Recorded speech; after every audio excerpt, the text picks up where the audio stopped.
up to him. Too much in the middle of the plate, and they let him know. That's what big league hitters do. They don't miss when you're out over the middle. Going to be interesting to see if Duffy can find it and keep it against Carlos Carrasco in today's home opener.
The Royals have won 9 of their last 11. Now we're in Cleveland, where the Royals have lost 9 of their last 11.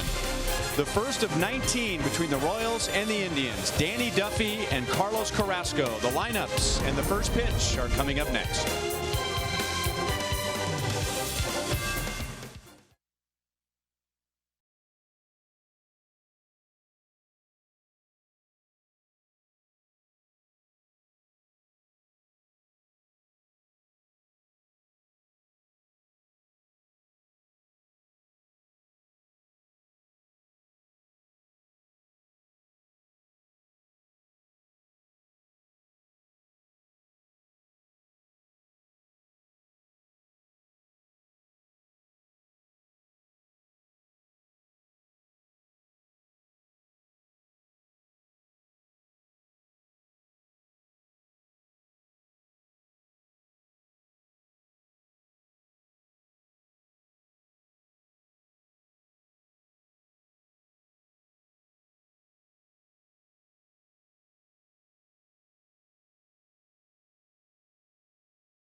Kansas City is brought to you by the Missouri Lottery.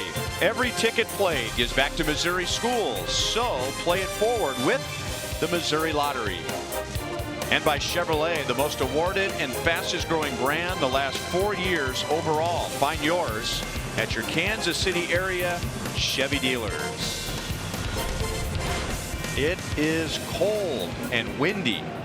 43 degrees at first pitch, and this is supposed to be the best weather day the Royals will have this weekend here in Cleveland. It is the Indians' home opener, so a sellout crowd is expected for the defending American League Central Division champions. Here's the Royals batting order today, and good to see Lucas Duda back in there, bothered by a tight right hamstring at the end of the Royals Tigers series, so he'll be the designated hitter. So that means Cheslor Cuthbert will get the start at first base, and the Royals are facing a pitcher today who relies heavily on strikeouts, and the Royals have not been striking out much at all. They've done a good job of putting the ball in play, and here's our Toyota League leaders. Not only do the Royals have the fewest strikeouts in the major leagues, and it's by a wide margin, but the last time a team had this few strikeouts in the first 4 games, we got to go all the way back to 2009. The Royals have 14 strikeouts in their first 4 games. That is 15 fewer than the next closest team. And here is a strikeout pitcher, Carlos Carrasco, in his first start against Seattle. He gave up 5 runs in 5 2/3 innings and a couple of home runs. And here was his pitch breakdown, Hud. Yep, he's just, like you said, he's got a power fastball. He's going to average 94.3 miles an hour. So if you're a Royals hitter, look for it, especially early in the count. Now he's got some good spinners. That curveball, his slider, those are good breaking and good strikeout pitches for him. His changeup's effective as well. When he's on top of his game, he can be tough to beat. Put him in play. That's going to be the key. Now the Indians defense, we got Brantley, Rajai Davis, and Brandon Geyer. Geyer's a guy who kind of platoons. He hits the lefties. And you see their infield from left to right. Jose Ramirez, Lindor, Kipnis, Yonder Alonso. He's their new addition this year to replace Carlos Santana. Yan Gomes, solid backstop. Good arm. Throws well.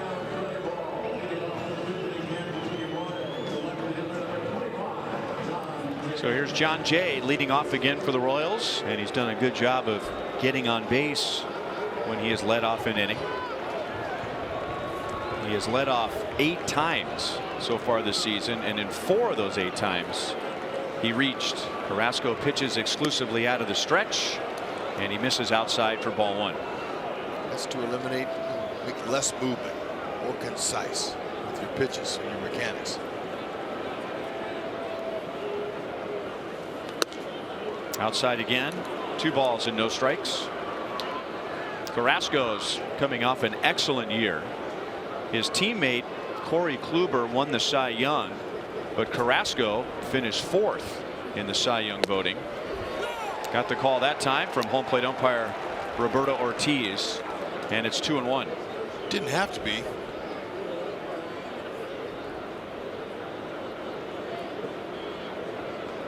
Three heaters in a row. Look for another one coming here. Short to the ball. That's all you need to do. There you go. Got that one by him. A little bit off. And you know, the fastball is very difficult to hit in the summertime when it's hot. But you know, when it's cold, it's not the preferred pitch for hitters. But still, that's the straightest one. Most guys are going to tell you that they're looking for it. You got to off of Carrasco. Now he's going to spin it. Nope, stayed with it.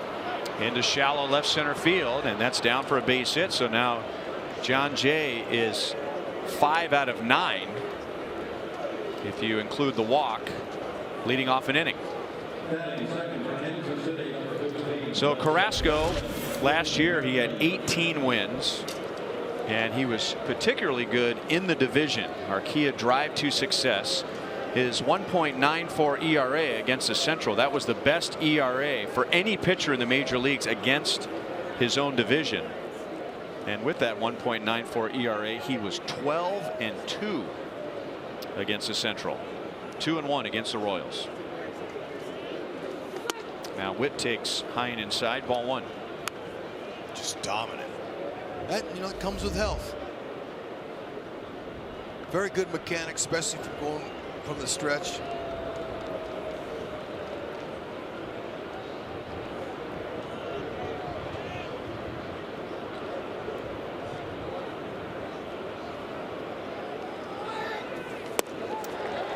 1 ball, 1 strike. That is the first time all season, and this is only game number 5, and still that's the first time Witt has swung and missed at a pitch. His batting average is just 188. There has been some bad luck mixed into that. Yep, just keep making contact. That's lined up the right field line and down. John Jay will go first to third, and now Witt is going to run on Geyer, and he's in with a double. And the Royals have runners at second and third and nobody out. Gotta love that. First of all, the piece of hitting to get the runner Jay to third base, but then second of all, to say you better throw me out. I'm going. Look at that short compact swing on 94. That's not off the end of the bat either. That ball was shot like a missile out there. Good stroke. Look at him. The track meet's breaking out. Now let's hope they can continue to do this. Get him in. Get him on. Get him over. Get him in now here. Let's see if Moose can do his job.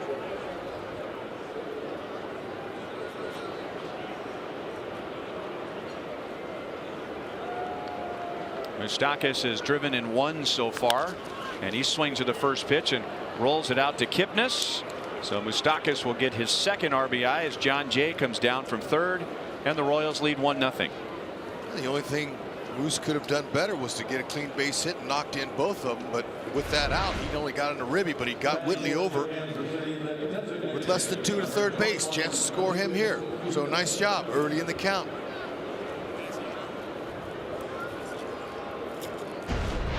Francona elects to bring the right side of the infield in along with the third baseman Ramirez.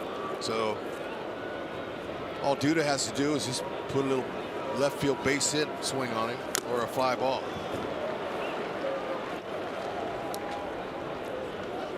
Merrifield's at third with 1 out.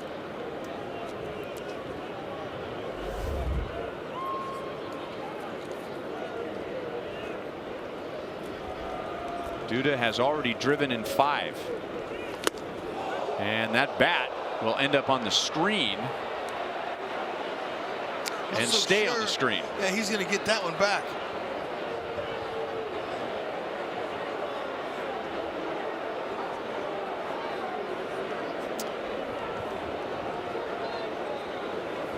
Carrasco saying, all right, try some hard fastballs in on your hands. See how you like that. Whoops. The ball is slick on a day like today, and the bat is slick on a day like today. Sure is.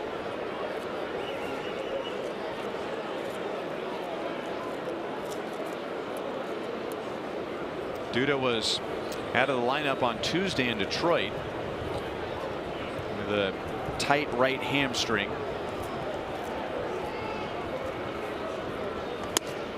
High and inside, 1 ball, 2 strikes. The Royals did not play on Wednesday because of weather, and then yesterday was an off day. So he's had 3 days now to let that hamstring calm down. Ned Yost puts him back in there at DH. Try and ease him back into the lineup with this cold weather. That just saved a run. Yan Gomes, one of the best defensive catchers in the American League, and there is a lot of room between home plate and the screen. That's an easy run if it gets by him. I mean, look at how he turns his thumb in. He didn't backhand it. He got in front of it. That was nice. Now he knew the curve was coming, but he didn't expect it way at the feet of the left-handed batter. That saved a run. You're right. That's perfect.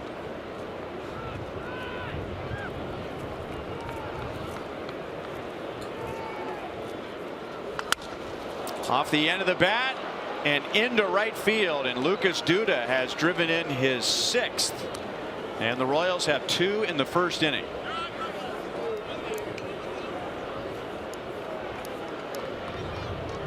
Carrasco thought he could trick him with a breaking ball. Duda said, you know what, I'm just going to shorten up my swing here, an ideal 2-strike approach. 84 down at the bottom of the zone, just dropped the head out, and sure, it broke it in 2, but that bat died a hero. Good swing. Didn't try to do too much. The first inning has not been a problem at all for the Royals this year. They have scored over half of their runs in the first inning.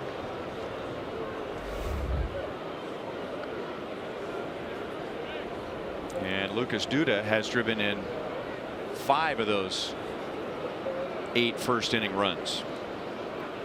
Chesler Cuthbert with Duda at first. Only 1 out, and he's down, no balls and 2 strikes. We say this all the time, Hud, about the best pitchers, that if you're going to get them, you better get them early before they settle in.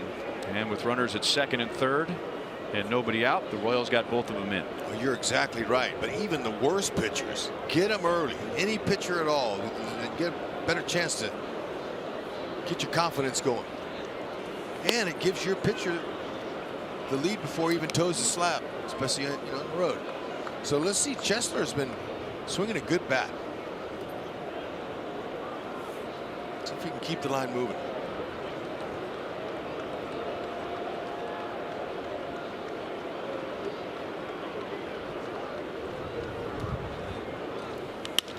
Chesler grounds it to short. Lindor with a backhand play, and the Indians turn that into a double play. But John Jay and Whit Merrifield have hits against Carrasco and Moustakas and Duda with RBIs, and the Royals lead 2-0.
Francisco Lindor, Jose Ramirez, Silver Slugger winners, Edwin Encarnacion, 30 or more home runs. Yonder Alonso, new to the Indians. He had 28 last year, and he'll bat 7th. Well, Hud talked about it at the top of our broadcast. It was like 2 different starts for Danny Duffy a week ago Thursday. His first 3 innings, and then the 4th inning. And now he's low ball 1 to Francisco Lindor. He's going to be a little bit strong. There's his 3 pitches. We all know they're all quality. He's just going to have a first inning, get out of there, get some confidence going, and just steady as she goes. We're getting all excited in his last start when he punched out 5 through 3. He looked really good, but the wheels came off, and just going to get in that strike zone now.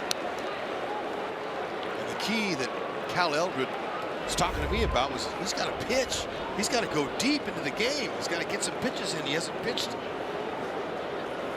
in 8 days or whatever. He's had off, and he didn't have much of an outing in spring training, the one before that. So first batter walk.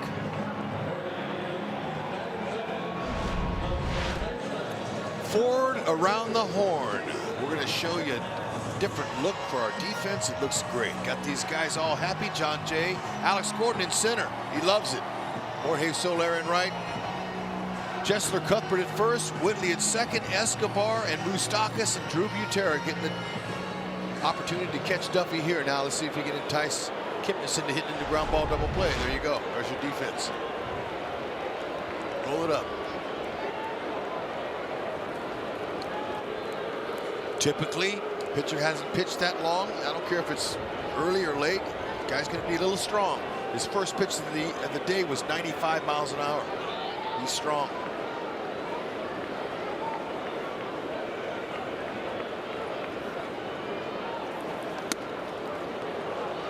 And now he's missed with 5 straight, although ball 4, according to our strike zone grid, appeared to be a strike. Kipnis, like a lot of Indians hitters, is off to a slow start.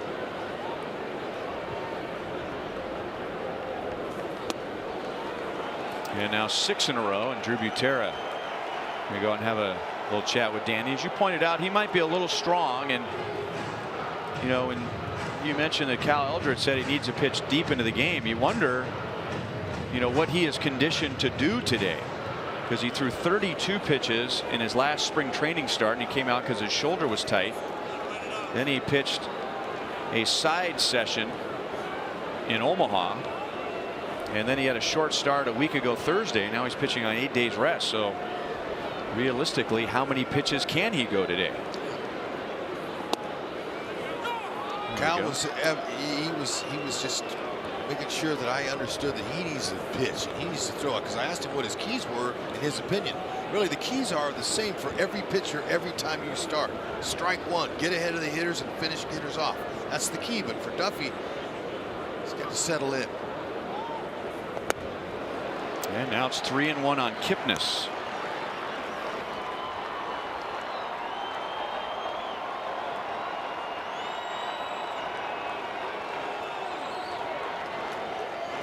Kipnis 7 years ago hit his first major league home run against Danny Duffy. 3-2. He can hit. He's got 4 hits this year. 3 of those 4 are off of left-handed pitchers. He's not having the start he wanted, but the hits he does have are off the southpaws. Now Duffy has a chance to get a strikeout here. See if Lindor goes.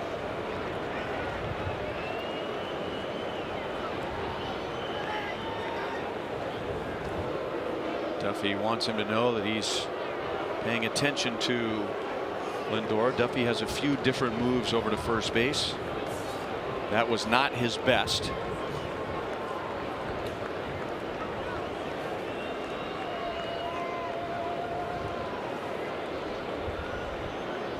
Not running, and it's ball 4, and now the Indians have 2 on with nobody out.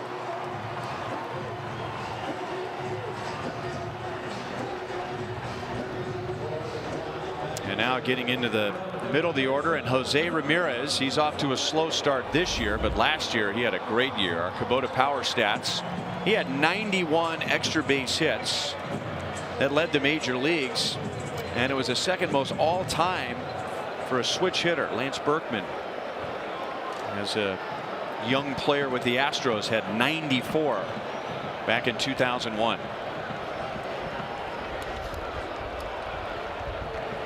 1 ball and no strikes. That's an incredible offensive season for him. Gotten off to a slow start this year.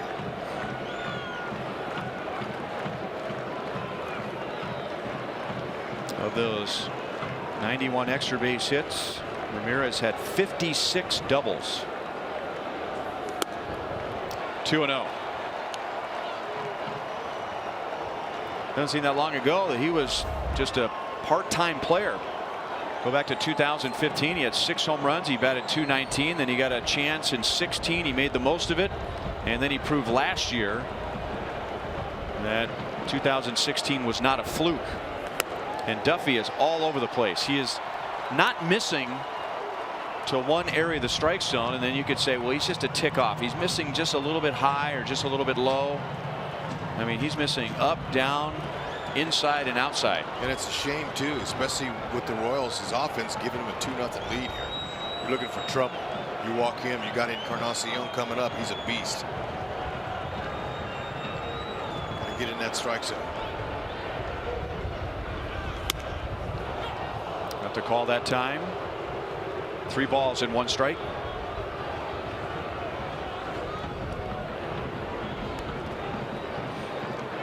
Duffy induced 15 ground ball double plays last year in 146 in the third innings. He's got it in him here. See if he can keep the ball down low. Get a grounder. It is past Duffy and into center field. Here's Lindor around third, and the Indians get a run right back. The leadoff walk turns into a run. It is 2-1, and Cleveland still has 2 on and nobody out.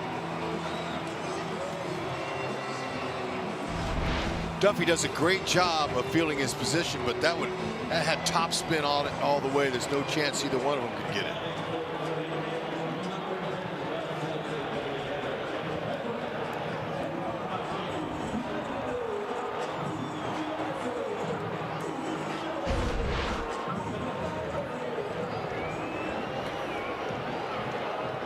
And now he faces Edwin Encarnacion.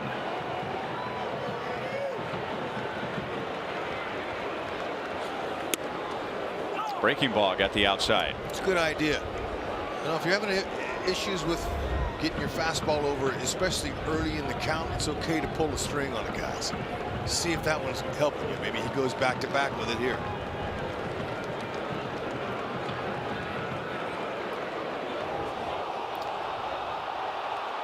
Are they going to say no balk? Now that's interesting. Terry Francona is going to come out and talk about it. And really, you can't blame him because timeout had not been called. And if timeout had not been called, then Duffy should not have been allowed to stop in mid-motion. And that's what Francona was saying. Reading his lips, he was saying, I didn't see you call timeout.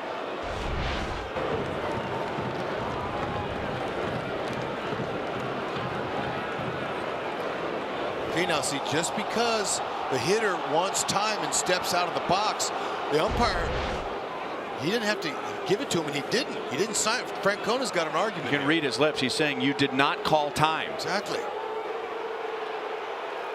And Francona, you know, he's right. Now here comes Ted Barrett, the crew chief. He jogs in from second base. And I'd be very interested to hear what the umpire's side of this argument is. And you know, it's just the first inning, and yet Terry Francona feels like his team should have runners at second and third and nobody out. And you know what, realistically, you know, just because the guy steps out, Encarnacion could step out of the box completely, and if the pitcher stops, it's on him if the umpire doesn't give him time. So Duffy dodged one there. 1 ball and 1 strike.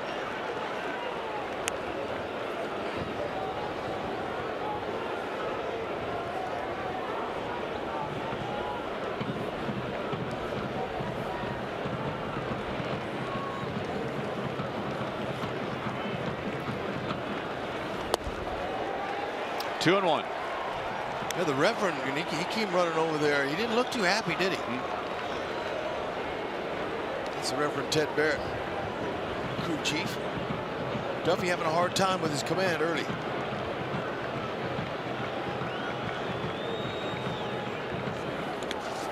And now 3 and 1.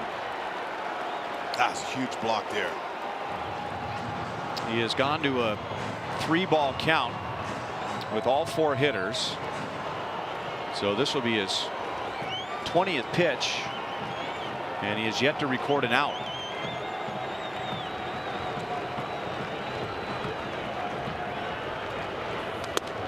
And Encarnacion is the 3rd walk of the inning. Wow. That is not what Duffy was thinking, or Ned Yost is going to make an early visit to his veteran left-hander. And now maybe we see the effects of the new rules, because Drew Butera has already gone out to the mound to talk to Duffy. So here are 2 trips to the mound in the bottom of the 1st inning without an out. And it's very rare that Ned Yost is the one that makes the first trip out. There's nobody warming up in the bullpen, so this is not about strategy. This is not about mechanics. This is not about pitch selection. This is just an inspirational speech from the manager to a struggling starting pitcher. And that's important. Sometimes the manager will go out there just to give him a break, let him catch his breath a little bit.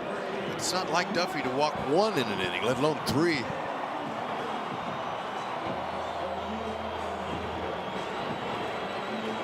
So a run home, and the bases loaded now with nobody out for Michael Brantley, who was activated from the disabled list before the game today.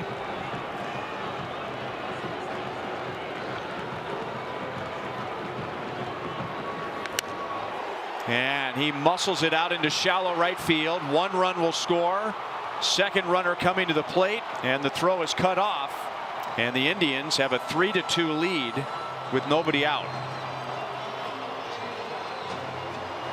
So Michael Brantley, in his first game of the season, drives in 2 as he gets Kipnis and Ramirez to the plate. Yep, he had an idea. Duffy was coming with the heater. It was in on his hands, but he fought it off just enough to get it over Merrifield's head, and walks turn into runs here in this one early.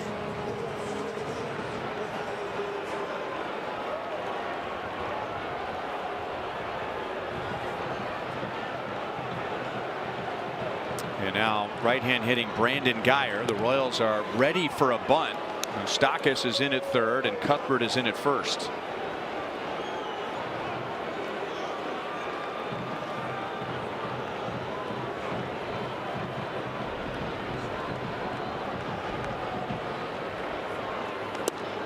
A breaking ball and now a changeup, and it's 0-2. And I wondered if he was going to do that, Hud. I have heard pitchers and pitching coaches say before that if a pitcher is all over the place with his fastball, that's a power pitch.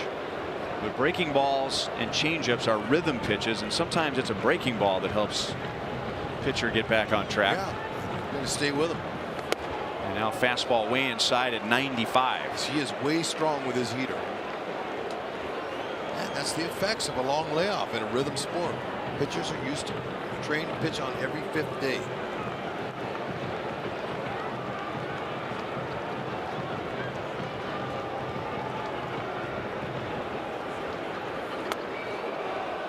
He did not go around, and it's 2-2. Remember when Ian Kennedy pitched on Saturday at Kauffman Stadium? We thought he was a little strong with his fastball, and he only allowed 1 run in the first inning, and then after that was very much in rhythm for the next 5 innings.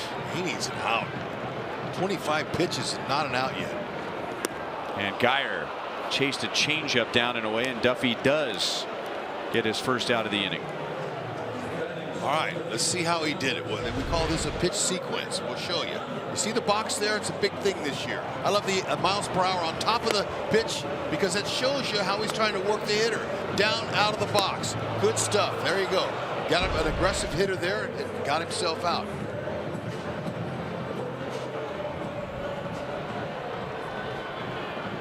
Not the inning Duffy wanted it all.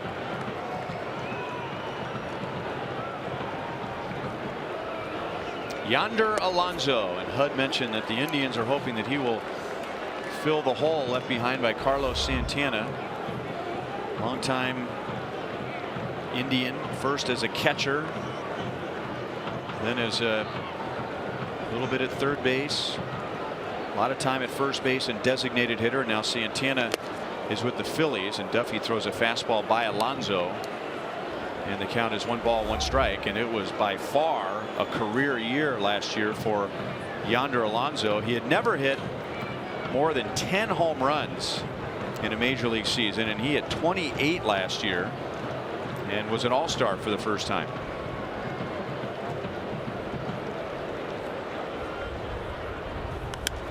Yeah, he had a breakout year, and when you have a season like that, you're going into the next season. You got paid handsomely by Cleveland with confidence on your side. Talking to it with Ty Van Berkelio, their hitting coach, before the game today, was telling me that Alonso tries to keep a simple approach. He likes the middle to the opposite field mental side to think that look that way. Anything soft that's in, he'll turn on it, but he likes to hit his home runs straight away, opposite field. Duffy, I know Cal Eldred is not happy that he's thrown 30 pitches and got just 1 out so far in this half inning.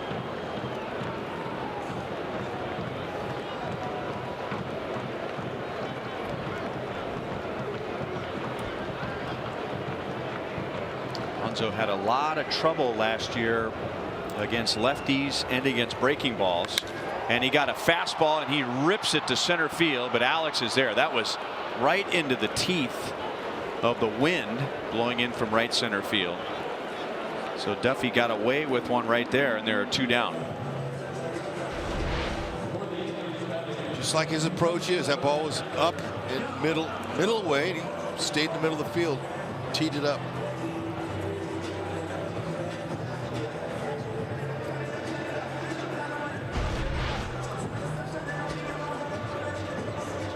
It is cold, it is windy, and that wind favors the pitchers. That's coming off of the lake, and it'll knock the ball down. Yan Gomes takes in the dirt.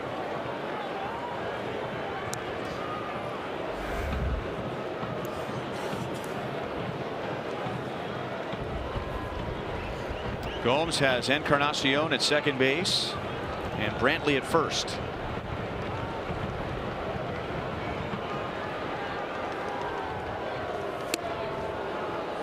Now Duffy's starting to show better command with his fastball. 1 ball, 1 strike. When he threw first pitch 95, my eyes lit up a little bit. I'm thinking, whoa, man, that is strong.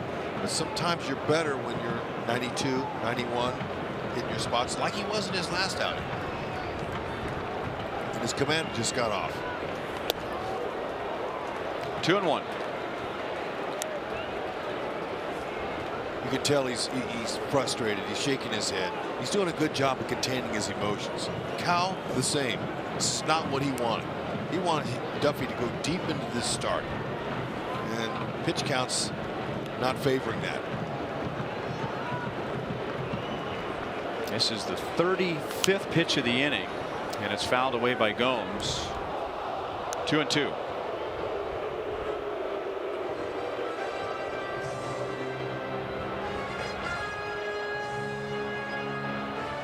So this is the complete opposite for Duffy today compared to opening day. Duffy was excellent early in the game and then get hit hard in the 4th. And now today, trouble begins right away. 2 hits and 3 walks. And now Gomes pops it up. And Buter to the Royals on deck circle. It was in, or at least off of his glove. And then his momentum took him into the railing, and the ball ends up down in the suite. Drew not happy, couldn't hold on. Hit right in the heel of the glove at the same time he made contact with the screen. Check it out. He wanted this out. Yeah, hit the heel of the glove, but that's in his pocket. They're out of the inning.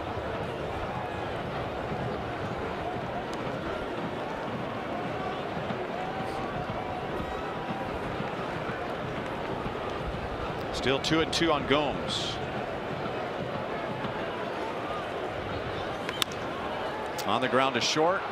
Escobar will play it to first, and Cuthbert had to pull it out of the dirt. Esky wanted to go to second and then made the late adjustment over to first base. The Royals get 2, the Indians get 3 in the first inning.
best network for streaming baseball, because your stadium should be where you make it. It'll be Jorge Soler, Alex Gordon, and Alcides Escobar. Carlos Carrasco, like Danny Duffy, had trouble in the first inning. He gave up a single to John Jay, then a double to Whit Merrifield. So right away the Royals had runners at second and third and nobody out. Mike Moustakas and Lucas Duda got those two guys to the plate, and then the Indians answered with 3 in the bottom of the first.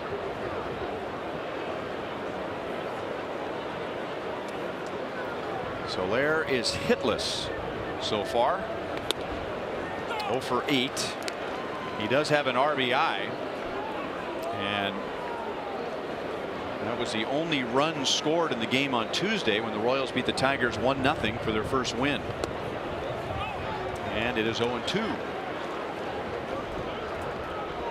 Yeah, you're Carrasco now. You're saying, man, my offense, I love you. Way to go, guys. Way to get me back in this game and spot me a run. It's going to come right at the Royals. Pull to the left side, and Lindor. Long stretch by Alonso, and Soler is out number 1.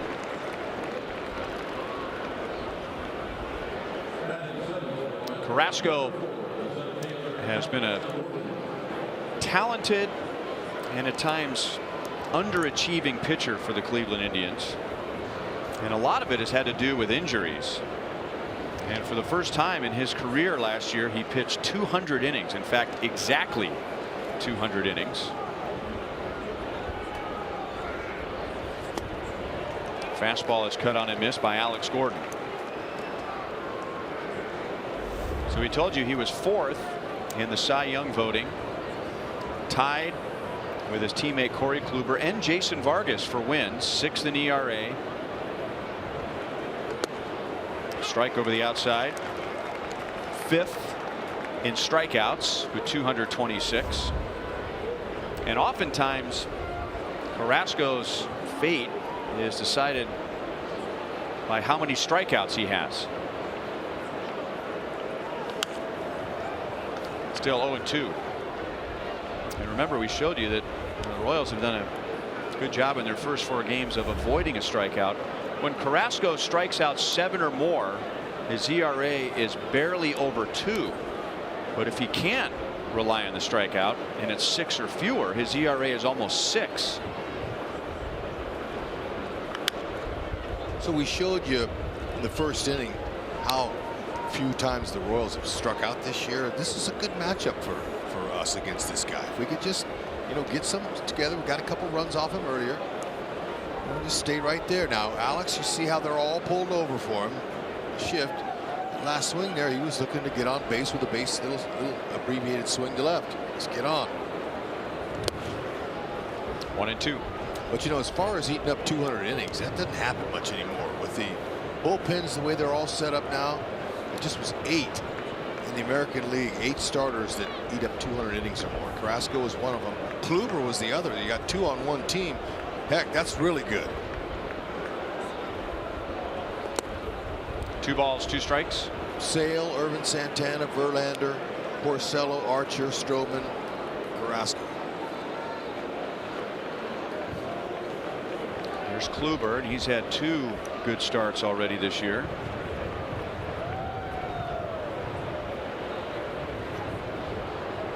The Royals will not see him in this series. He went around, and that's a veteran umpire down there, Lance Barksdale, but Jan Gomes, the catcher, really sold it with that emphatic point down to the third base umpire.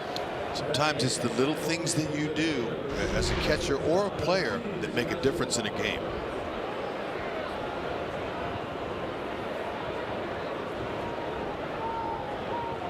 Well, it could have gone either way. That's right.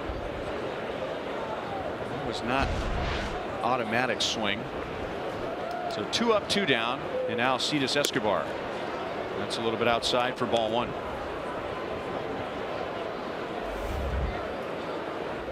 Esky is 3 out of 13.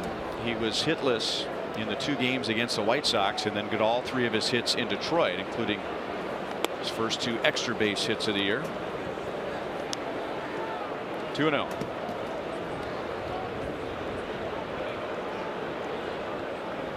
You ever play with one of those masks on? Never had the chance to. Would have liked to have had them.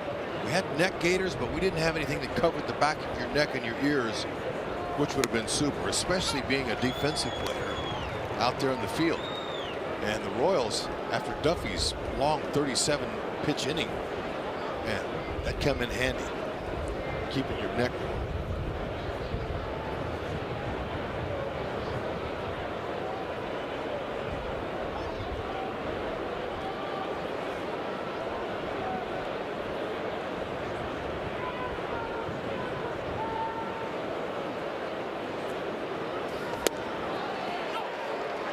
Escobar appeared to be taking all the way with the last two pitches from Carrasco.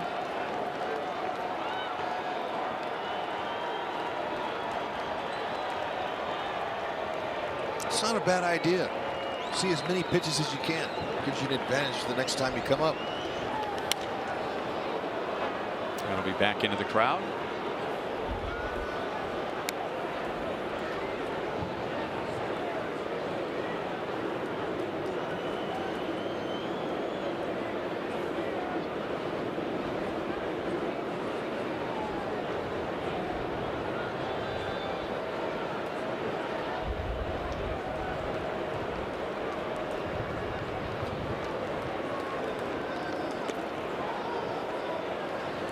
Three and two. You know, playing baseball in the cold is, we all know it's not for baseball. You know, it's just baseball's conducive to warm weather. And I was used to warm weather all my minor league career. Played 7 years in the Florida State League after spring training, so I stayed in the warm. And then played 3 years in Columbus, Ohio.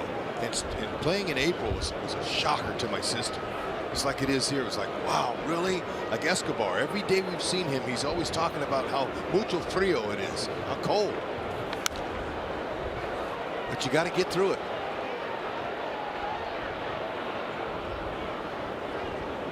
And it's easy to say, well, it's cold for both teams, and that's true, but that doesn't necessarily get you through the game. No, I mean, you don't stand out there freezing and you look at the other dugout and you go, well, they're just as cold as we are. That doesn't help you. But that's that flame right there. That's a beautiful thing for a player in there, especially if you're getting ready to go up next. Warm up your bat. Esky has a nice AB here going, making him work.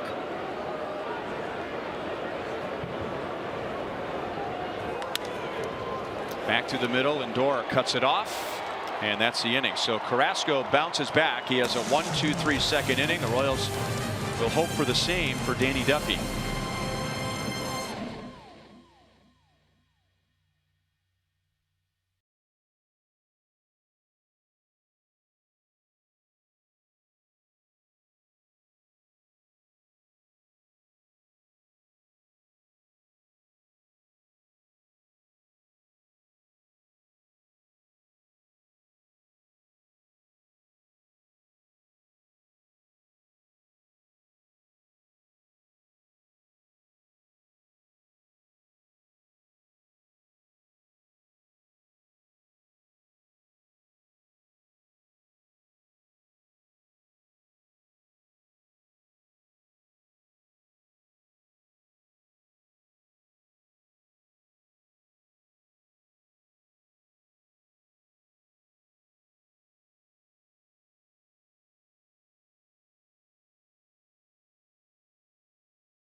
Like weather here. Joel Goldberg back down on the field, and Ryan was talking about, well, both teams have to play in the weather. That's true, but take a look at the way this has wreaked havoc on the Royals. They have played 4 games on the season. Most teams have played at least 6, some have played 7, others have played 8. That means the built-in off days and the 2 postponements have meant that guys like Danny Duffy, pitching over a week after his last start. Ian Kennedy will have 6 days of rest. Alcides Escobar will make that play. Think about Eric Skoglund, guys.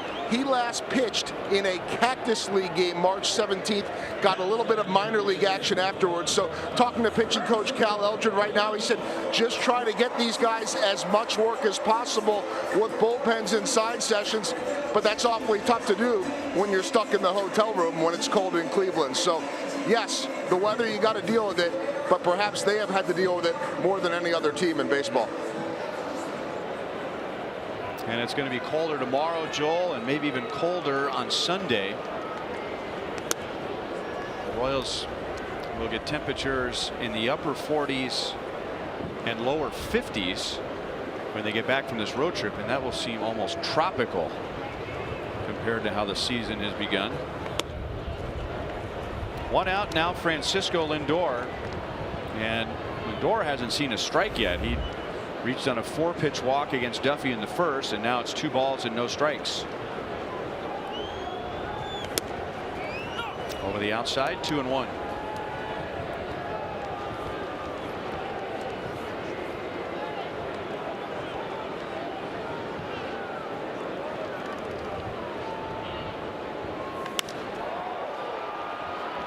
Right to Jorge Soler, who makes the play. So Duffy is 1 batter away from matching Carrasco with a 1-2-3 second inning. Join fellow Royals fans in expressing your creative side at our Paint at the Park event on Thursday, April 26th. Enjoy 1 free drink while following an art demonstration from Pino's Palette in our Hall of Fame pavilion. Create a one-of-a-kind piece to show your Royals pride before watching the Royals take on the White Sox. Royals.com/paint to purchase this special theme ticket. Kipnis, after Lindor walked in the first inning, reached for the walk and scored a run. And now he's ahead in the count, 2 balls and no strikes.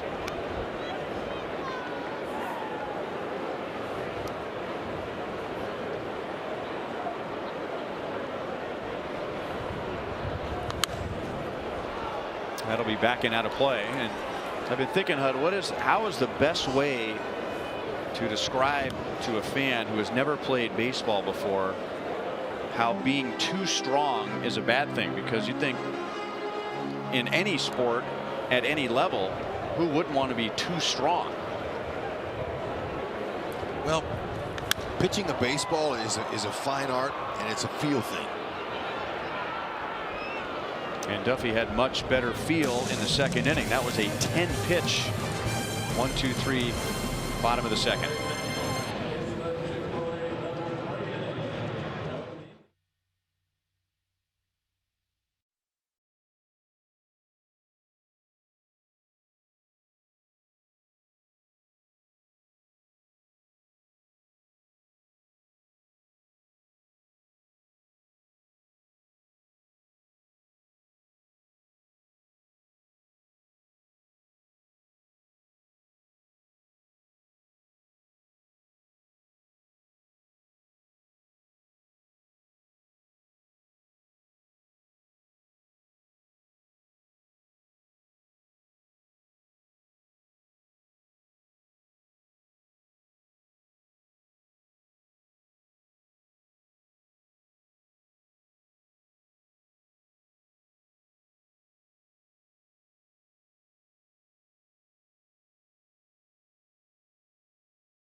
Cleveland is 2-4. Many have predicted that they will not only win our division but advance deep into the playoffs.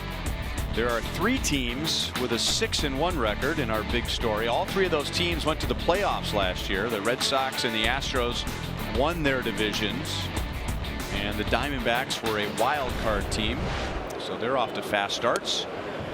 And the Indians under Terry Francona have had a great deal of success. They have had the most wins in the American League since he took over back in 2013, but they're like a slow moving train. They've had a trend of getting off to a slow start. Geyer runs over from right field to get Drew Butera, and 1 down. The Indians don't really do a whole lot in April and May, but Terry Francona's teams, once you get into June and July, man, look out.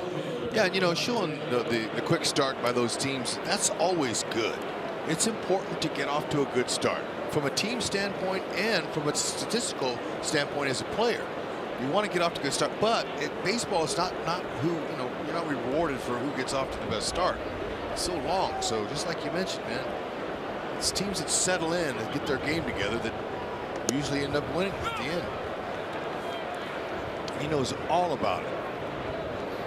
He's a veteran skipper of world championship teams and teams he's played on last place. He's managed them all. But I can tell you, he's very consistent.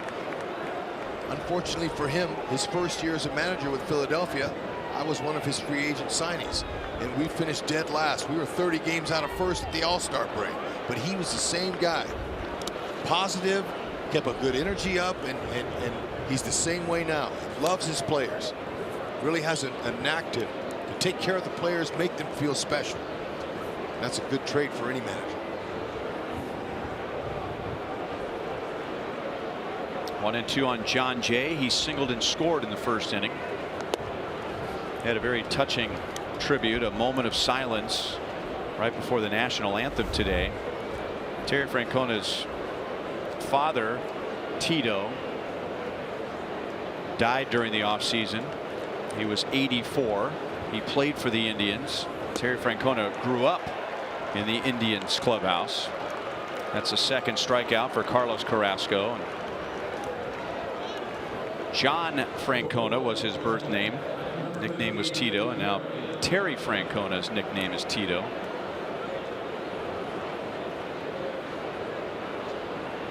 So the first team Terry Francona remembers as a kid polling for is the team that he is managing now.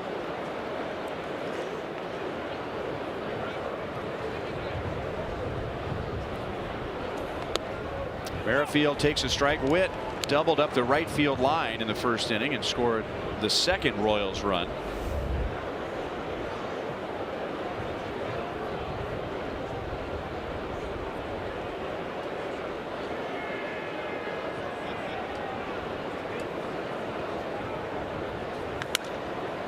Down around the end of the bat, Lindor plays the one hop and throws a strike over to Alonso. So now Carrasco and Duffy are pitching more in control. 3-2 Cleveland.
Thursday, April 26th. There's a strike from Duffy to Jose Ramirez. And that'll be a game between the Royals and the Chicago White Sox. I know teachers are extremely important. I have a hard time remembering my children's name, and I can tell you my teachers' names from elementary school, junior high school, and high school. All of them. Huge influence they have on your life.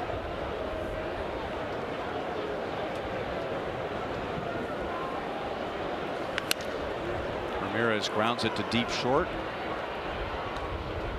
One away. Now Duffy has set down the last 7. He could not throw a strike, at least throw a strike consistently in the first inning. He threw 37 pitches in the first and allowed 3 runs, and then needed only 10 pitches to get through the second, and he has a quick out here in the third. How many times do we see this?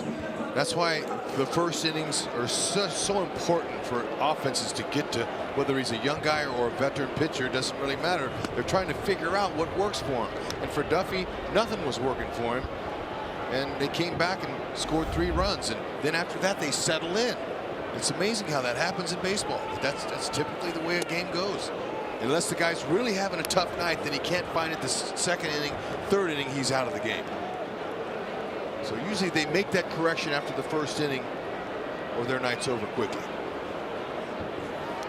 So we were interrupted. I had asked you at the end of the bottom of the second inning to try and explain, when we talk about someone, he's got a good strong arm, that as a pitcher you don't want to feel strong on the mound.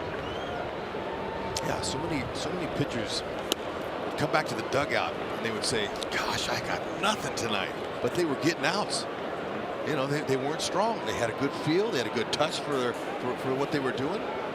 And we would just say, hey, keep it rolling. Keep using the defense. We'll take care of you. Oh, that's not today. Yep. 2 down. The closest thing I could come up with is if you're used to driving a truck, and then all of a sudden someone puts you in the seat of a Ferrari and you touch the gas pedal and the car just takes off on you. You know, it's nice to be driving a fast car, but it's when it's really fast and it's really powerful and you're not used to it, it's hard to control. Oh, you're right.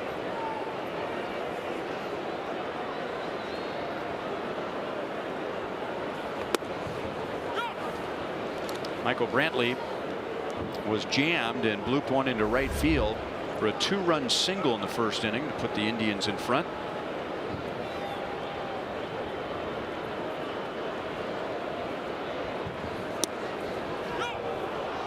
Oh, and 2. You and I did a game together in spring training. It was Brantley's first spring training game, coming back from ankle surgery, and the first pitch he saw, he had a home run to right field. And now in his first at bat in the regular season, he is a 2-run single. Well, I tell you, they really need him to stay healthy.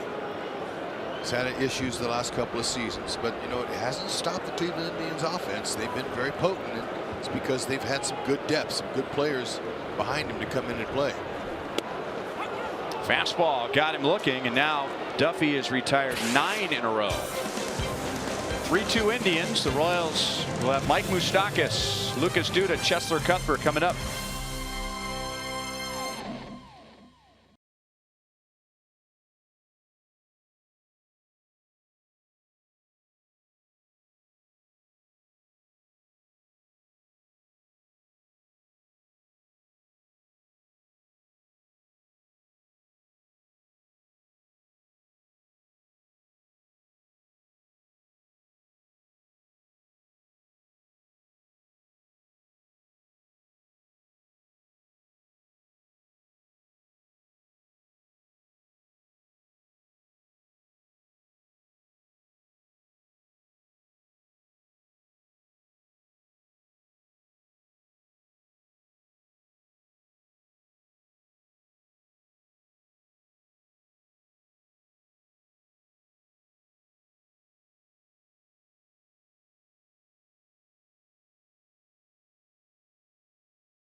3-2 Indians in their home opener here, top of the 4th inning at Progressive Field. Royals fans, it's not too late to become a 2018 season ticket member. Choose from several packages tailored to fit your busy schedule. All season ticket members will receive an exclusive Salvador Perez bobblehead along with tons of other benefits. So visit Royals.com/STM for more details.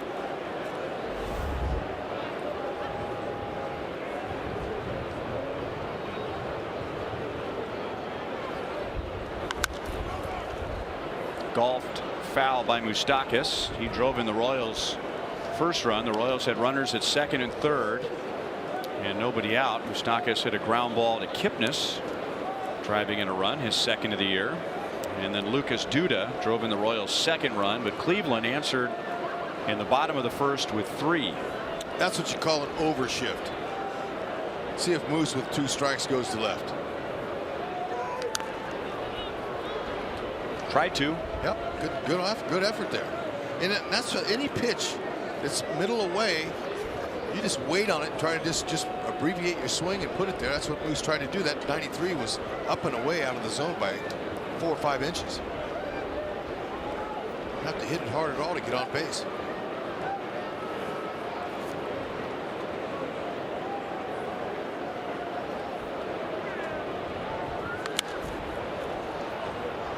And you know, you make that kind of swing if you're a hitter like Moose in this situation here, but doesn't mean that you're not going to react quickly in like he did on that pitch there.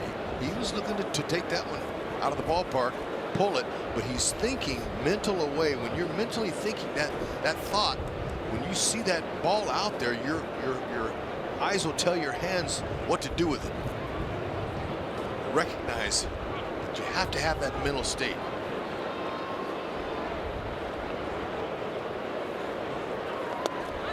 Fastball over the outside. No argument from Moustakas.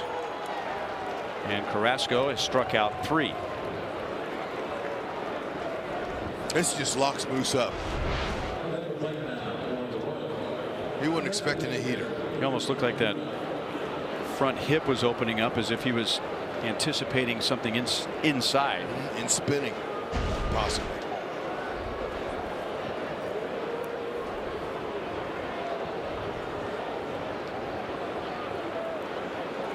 One out to Lucas Duda. Duda with 2 strikes in the first inning. Had a slider down and just shortened his swing to make contact and avoid the strikeout. He wrecked his bat, but he got it out into right field for an RBI. So that was 2 bats that he lost in that at bat. One he threw in the back of the screen up here and it never came down. Ah, the perks of being in the big leagues.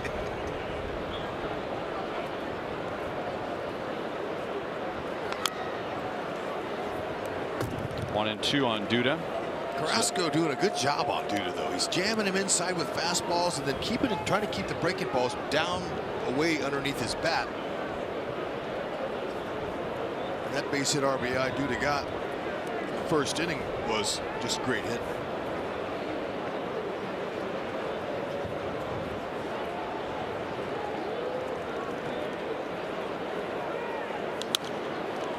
Duda goes the other way. And Brantley brings it down, and now Carrasco has set down 9 in a row.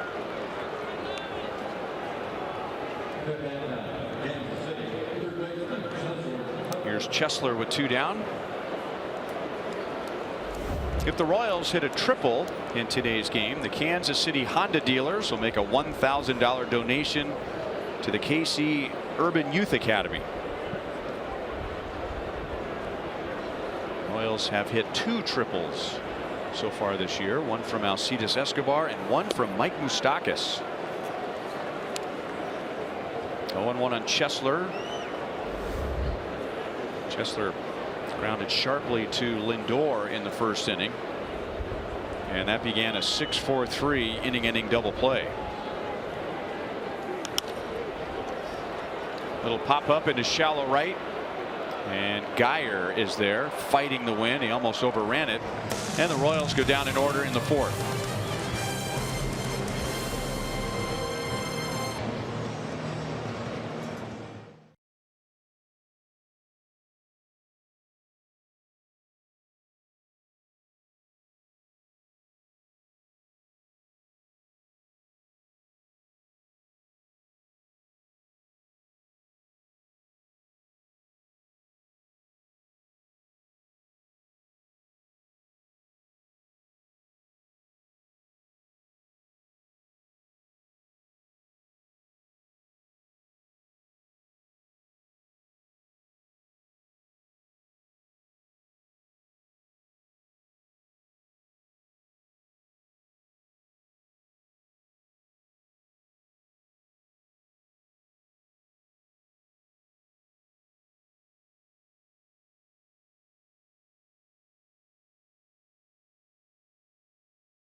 3-2 Cleveland to the bottom of the 4th inning.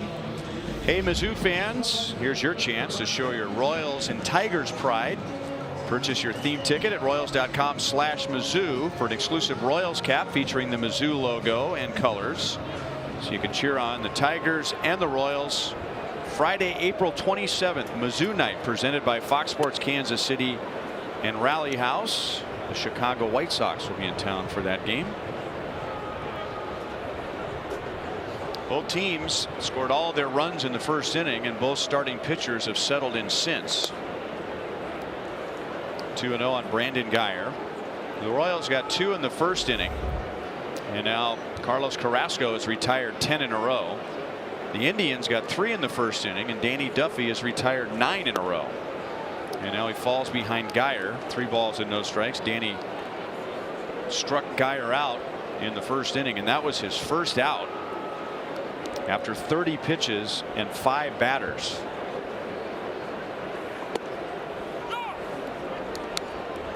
Three and 1.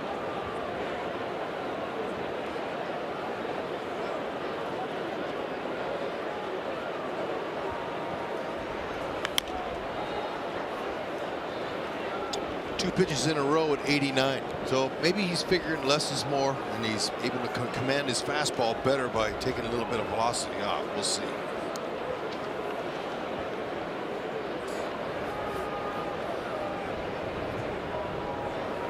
Yonder Alonso is on deck, and then Yan Gomes.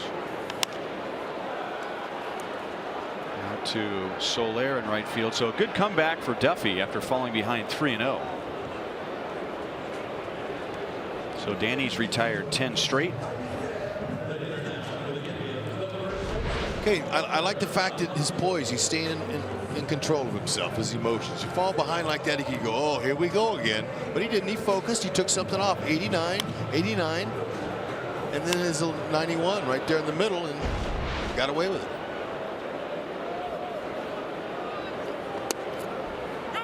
Breaking ball is in for a strike to Alonso, who took a fastball in the 1st inning against Duffy and lined it to Alex Gordon in center field. Yeah, it's not about velocity. I mean, it's nice if you're able to pitch. I mean, it's a lot easier. Pitchers will tell you to pitch with 94 to 96, but you can get outs at 82, 83 with your fastball. Just all depends on how you're locating it, where you're putting it. Cuthbert backhands. Duffy goes to the bag. Danny got hurt. Oh, they're going to say he missed first base. Duffy got hurt on a play like that here last May, covering first base, fell down and injured his oblique and ended up on the disabled list. Well, this is where an experience at first base will hurt you on a play like this. Cuthbert, they're playing with the pull, needs to know Merrifield had that without even moving. All Cuthbert had to do was go to the base, and it would have been a routine out. Instead, he's aggressive. He's a third baseman by trade. He's going to field that ball, but it's so much more difficult than you're flat-footed to hit a moving target. The percentages of the out really go up when a first baseman has to go into that hole. So it's up to Merrifield to help Cuthbert. Whitley has to say, hey, Chesler, especially with the left-handed hitter, I'm right here. Anything soft or hard, I got it. You go to the base. And you have to do that, even if you're an experienced first baseman. It's important, the communication before the pitch, so you get the out. The air is on Cuthbert.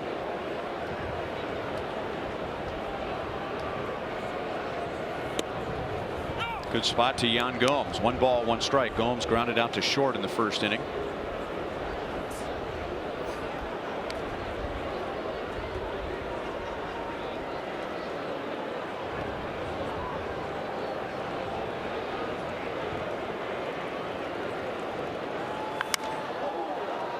High in the air, and this will be a tough play with the wind. John Jay coming way in to make the play. 2 down.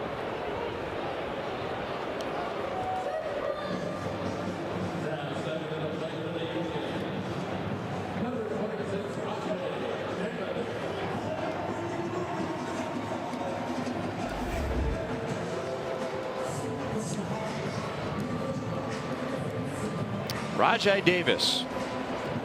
he got the biggest ovation when the Indians were being introduced for their home opener. Not bad for a number 9 hitter. But Davis provided one of the greatest moments in Cleveland Indians history. Remember this home run against Aroldis Chapman in Game 7 with 2 outs and the Indians down by 2 in the 8th inning. That home run tied it. Oh, I'm getting goosebumps just watching it. And you know, an ovation for a guy that was signed by the Cleveland this year when spring training already started and they signed him. And he was a non-roster guy. And talking to him before the game, I said, Rajai, were you worried about not getting a job this year? And he goes, yeah, I was. There's a lot of veteran guys like me didn't have jobs and still don't. And he goes, but Cleveland, they had an idea what I could bring. He's playing center field today. Their opening day lineup for their team. That's what he brings. Veteran leadership. Plus he's a great guy. Gets it. Gives back in the community. Always has a smile on his face. And he's a tough out. He can play anywhere in the outfield. Today he's starting in center.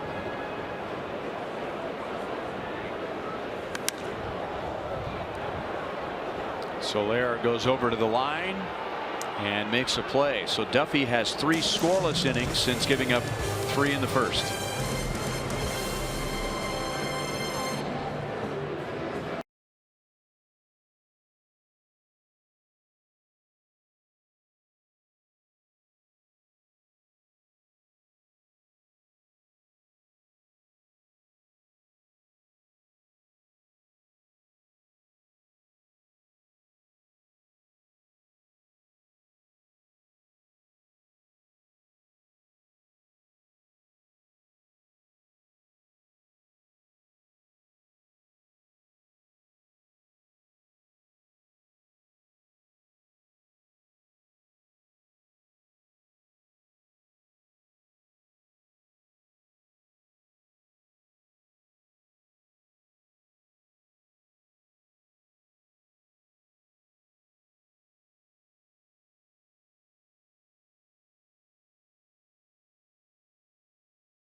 Ford going further so you can.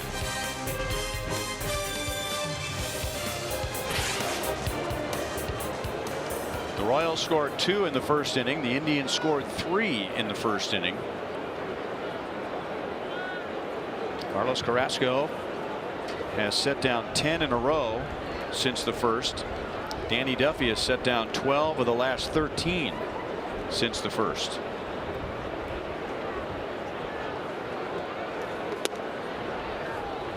0-1 on Soler. He grounded out to Lindor at short in the second inning, so he is 0 for 9 to begin the year. Alex Gordon is on deck, and then Alcides Escobar.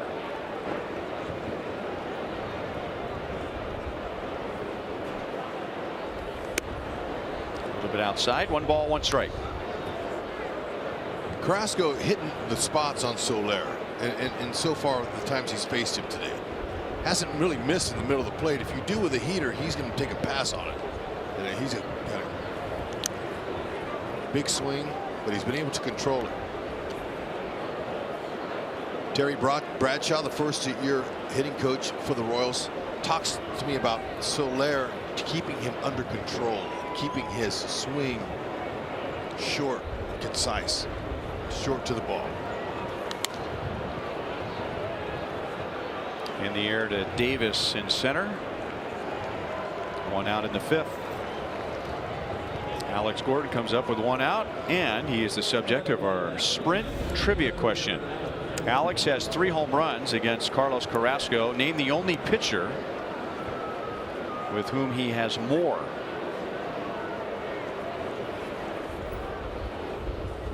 It's got to be somebody in the Central.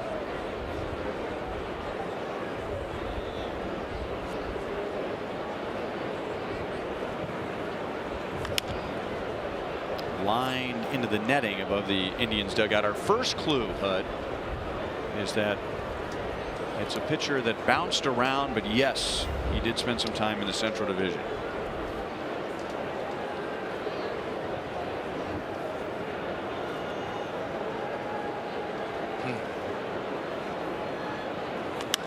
I believe, if memory serves, Alex has more home runs against the Minnesota Twins than any other team in the Central.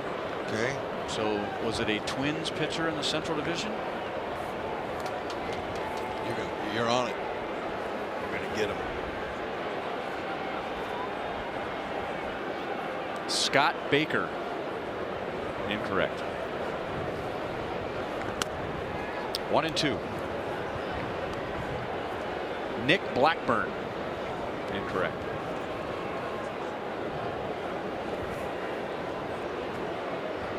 I should just ask you, Hud. You've been stellar so far. Trivia questions. I like how you're trying to figure things out. No, he bounced around. Those are 2 bad guesses then, because Blackburn and Baker didn't bounce around. How about Carl Pavano? Ding, ding, ding, ding, ding. You know, that's the first guy that popped into my head, and I should have gone to my first instinct. Pavano, wow. Well, he's retired now.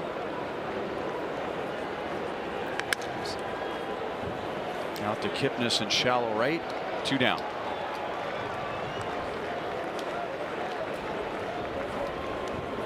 Four against Carl Pavano in just 30 at bats. Okay.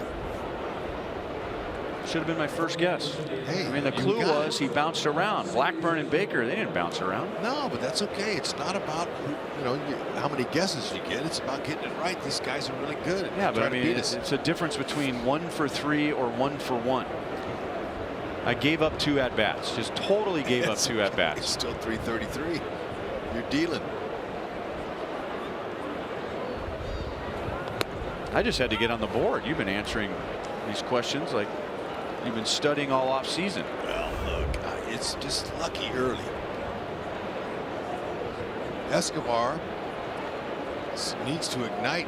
Carrasco, he's settling in. You know, his velocity's not the same either.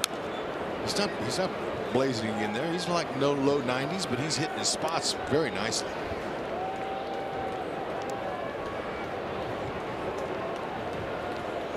And all of a sudden, everything shut down. The hitting shut down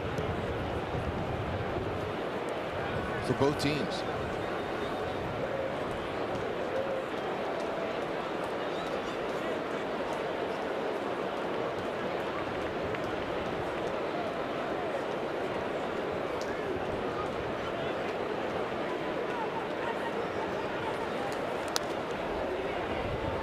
No swing.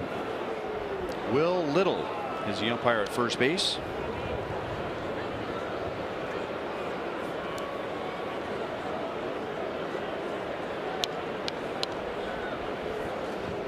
Carrasco has not walked anybody, and he has struck out 3.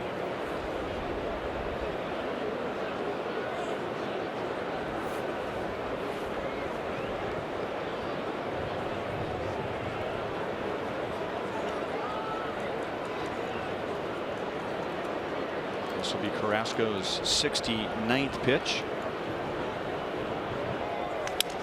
And he gets Escobar to crack his bat. Lindor throws him out. So now Carrasco has set down 13 in a row going back to the first inning.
He walked 3 of the first 4 hitters. Then Ned Yost went out to the mound to have a chat with him. The next batter, Michael Brantley, actually got jammed. Duffy made a pretty good pitch on him, but Brantley ended up with a 2-run single. And now Danny has set down 12 of the last 13, 37 pitches in the first. And he has really cleaned up his pitch count since then, and he's using his fastball almost 70% of the time today. Yeah, and I've noticed he's not overthrowing it. That's important. So I guess the next time Duffy starts a game, one of our keys will be stay away from the big inning, because he's given up 8 runs in 2 innings. And in the others, in 6 innings, 0 runs. So it's all about the big innings for Duffy, unfortunately. But he's doing a nice job of holding the Cleveland Indians down here. Hopefully his guys can find a way to get to Carrasco and get him the lead. Looked like a swing. Butera's got to run it down. He can't find it. And Lindor, after standing around, is going to end up at first base. Drew Butera could not find the ball. It was on the Indians logo behind home plate. Lindor was arguing because I think he was saying that he was hit by the pitch, but if he swings, it doesn't matter. And home plate umpire Roberto Ortiz immediately said it was a swing. So even after all that time, Lindor's at first base. Yeah. Okay. Now he had plenty of time. Look at Duffy right away. He's yelling at the ball, find it, and Drew can't find it. And Lindor takes off, and that's unfortunate.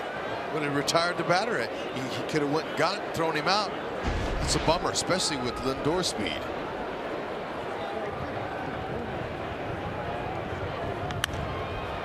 Now Kipnis hits it out to left field, 1 away, and so the ball did hit Lindor, and I think that's what messed up Butera. I don't think Drew realized that it hit Lindor, because if the ball did not hit Lindor, that would have gone to Drew's left. And that's where he was looking. He just assumed that the ball was going to be behind him to his left, but since it hit Lindor, it kicked to the right. And he had a tough time finding his bearings, getting his bearings, and figuring out where that ball was. Jose Ramirez bats with 1 on and 1 out. So you're going to score that strikeout wild pitch? That's how I'm going to score it. Okay. I need a little help on that one. It's a nice slider. It fooled him, no doubt, but it did catch his shoe, and sometimes that if you're in the catcher, you get distracted, or you get obscured by the bat. You can't even see what's going on. So he was a little bit discombobulated. Hopefully it doesn't hurt him. See if he can get a double play. Duffy's due for one. Jose Ramirez drove in a run with a single in the first inning. He grounded out in the third. So he is 2 out of 25 to begin the season. The Indians started their season on the West Coast, so they really can't blame bad weather. They were under the roof in Seattle, and then played 3 games in Southern California against the Angels, but for the most part the Indians have been swinging like they've been playing in cold weather.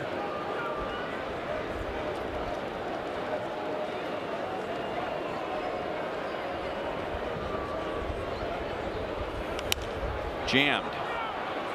John Jay waits in left field. 2 outs, and Lindor is back to first base.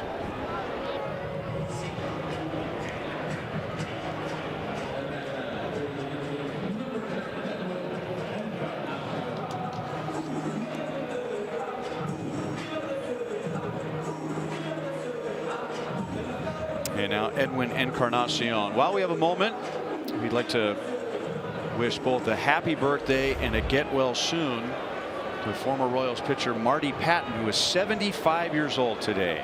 Happy birthday, Marty. And he's also recovering from heart surgery. So recuperating in Lawrence. Former Royals pitcher, former KU baseball coach Marty Patton. Hope he's enjoying the game today. Happy birthday, Marty.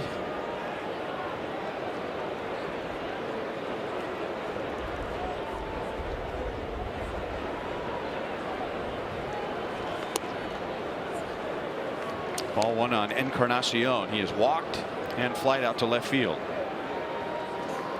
Only one player has hit at least 30 home runs over the last 6 seasons, and it's the man standing at the plate.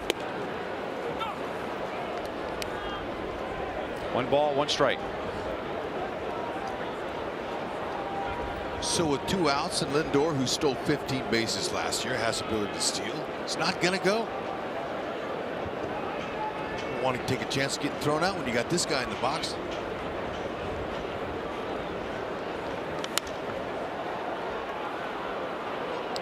Jay and Gordon sprint in. They bump into one another, and John Jay hangs on. So Duffy works around the strikeout wild pitch, gets 3 fly balls to left field.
It is still 3-2.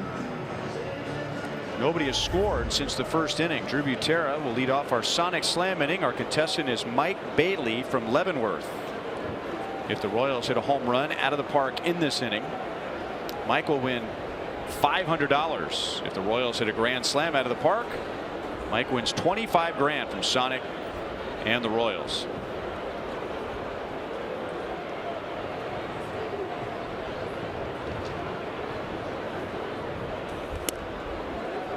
Carlos Carrasco gave up 2 in the top of the first inning. Mike Moustakas and Lucas Duda drove in the runs, and now he has retired 13 in a row. It's time to break that up.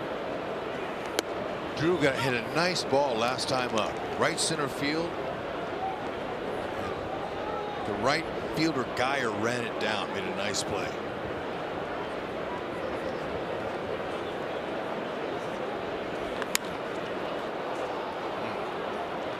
It's tough to just get your second at bat here, top of the 6th inning.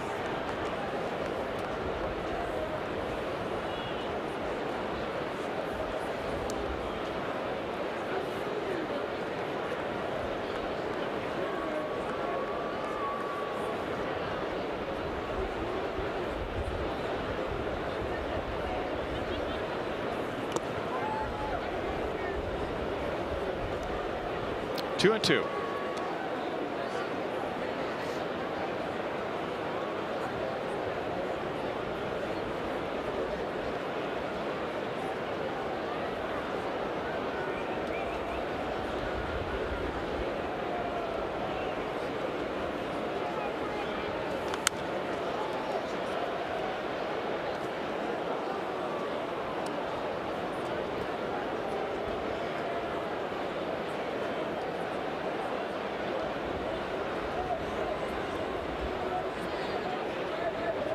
Butera, Jay, and Merrifield. Last man to reach for the Royals was Lucas Duda with an RBI single back in the first inning, and now Drew shoots it through the right side. So that string comes to an end, and the Royals have their leadoff man on.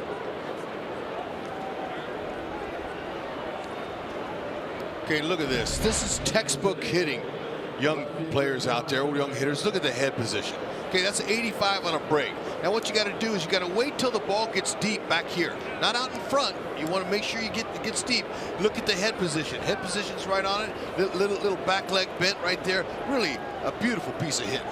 That's exactly what you're talking about. Break up Carrasco's string, get a man on base, and see if you can hit a gap now.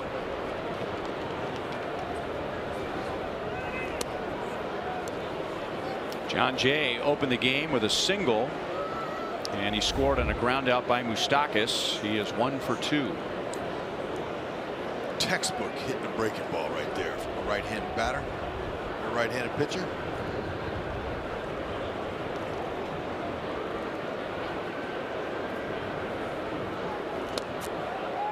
Breaking ball is down and out of the strike zone, and Jay swings over it 1-1.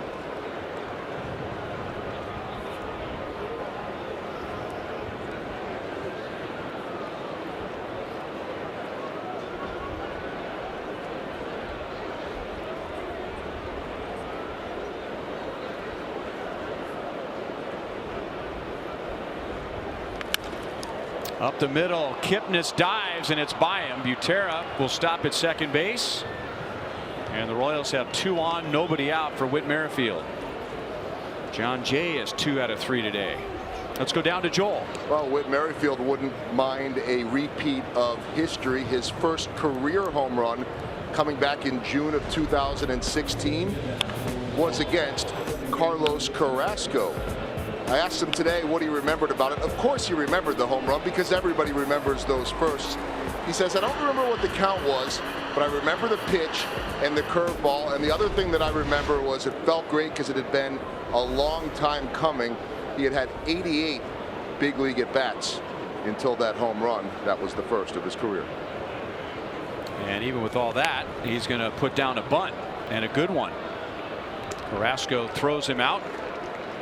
Butera goes to third, and Jay moves up to second base. So the old sacrifice bunt. How about that? Now there's going to be some new school metrics people that are going to say, oh, I shouldn't have wasted out on a bunt. Oh, well, this is old school. Look at the back leg drop. See him dropping his back leg like that? That gets him down lower. See, his body's low. He can see the pitch. Stayed on top, get the ball down. That's exactly what you want to do. Didn't run out of the box before he got it down. Textbook. Now got him over second and third. See if Moose will take his base. It looks like Francona said put him on.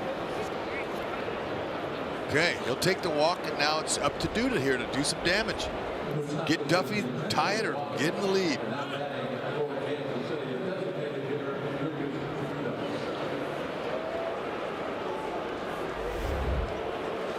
Well, it's early, but Lucas Duda leads the Royals with 6 RBIs. That's 4 more than any other Royal. And he drove in a run in the first inning with a broken bat and a bloop single to right.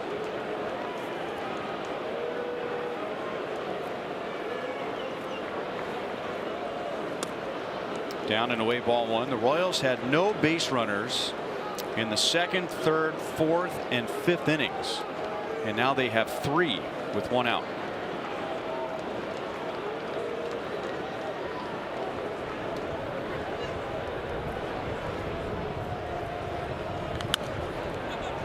That'll be out of play. See, now this particular situation with 1 out, and the opposing manager, he put Moose on purpose to make the bases full. So with the first baseman not holding Moose on, the old days we used to say, okay, get an extra big lead, take out the second baseman or the shortstop, and you get your team a run there on a double play attempt. But they've erased the contact, so you can't knock anybody down anymore. That eliminated the strategy to score a run in this situation.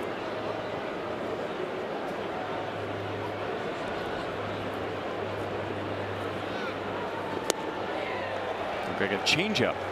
He hasn't thrown many of those today.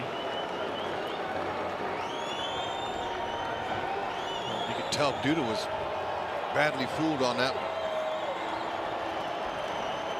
Had success in his first at bat, throwing a couple of fastballs by him until he got that base hit on the breaking ball. But let's see what he comes back with here.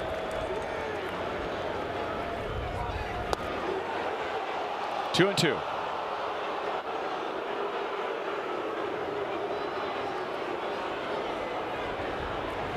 Carrasco threw 77 pitches in his first start Saturday at Seattle. He is at 83.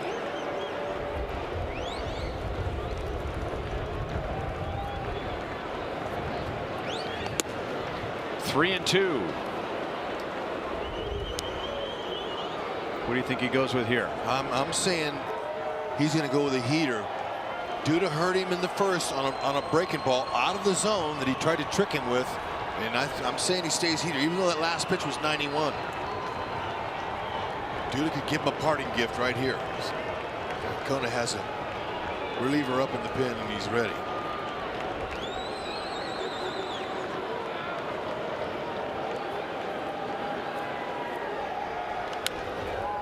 Fought it off.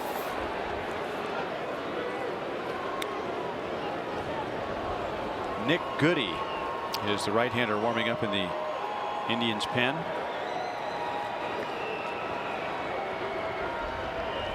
I should say trying to warm up in the Indians pen. He's blowing into his hand and putting his hand in his pocket in between warm-up pitches.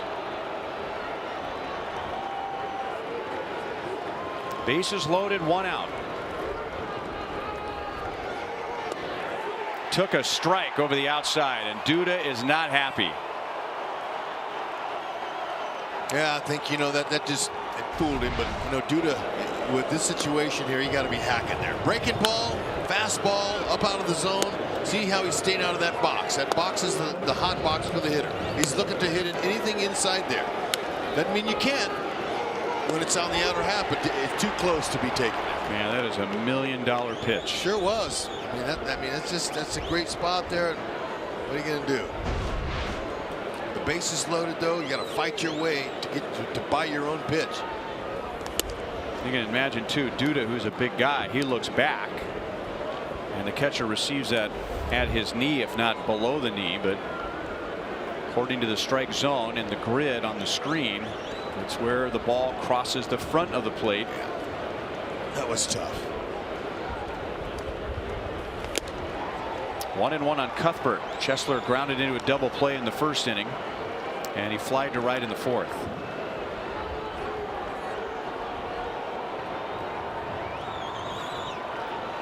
Chesler has hit safely in the first 4 games of the season. Butera singled. John Jay singled. After a sacrifice bunt, Mike Moustakas was intentionally walked. And Carrasco just got a huge out with a strikeout against Duda. Outside, it's 2-1 on Cuthbert. Okay, this is the pitch here. He doesn't want to go 3-1. This is a pitch he wants to throw a strike with, whatever he feels is working. And Yan Gomes is in control of that, the catcher.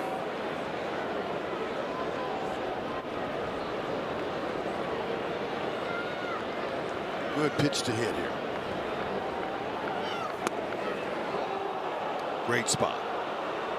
He tried to get him to swing, but that ball was out of the zone. If he throws it down the middle, he would have hit it hard. Now it's 3-1.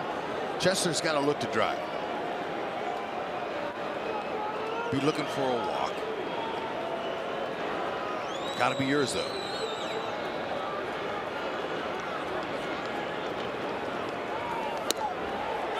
Again, right on the edge, if it did hit the edge. So Carrasco is over 90 pitches, and you figure he's running out of gas, but when he's needed to make a great pitch, he's been able to do it. Can he do it again? Let's see. He's made 2 great pitches in this inning.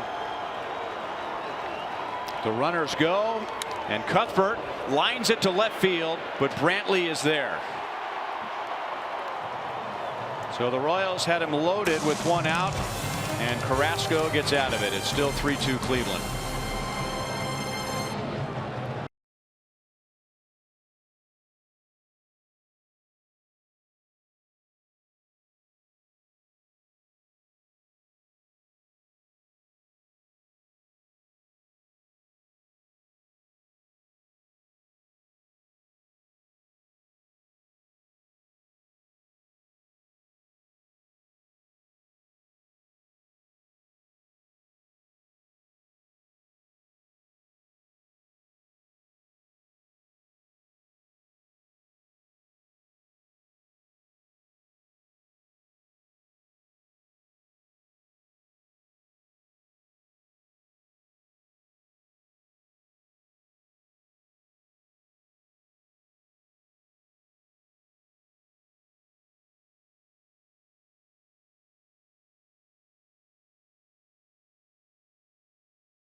Carrasco was cruising, retired 13 Royals until this inning here, and man, he executed some pitches. 3-2 count on Duda, away. That one's down the middle. He just got lucky there. Chesler couldn't get it in front or over the head of Brantley, and he skates with a 1-run lead.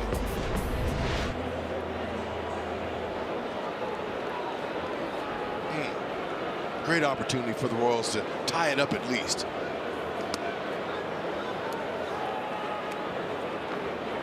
And now Duffy, moving up on 90 pitches, will get Brantley, Geyer, and Alonso.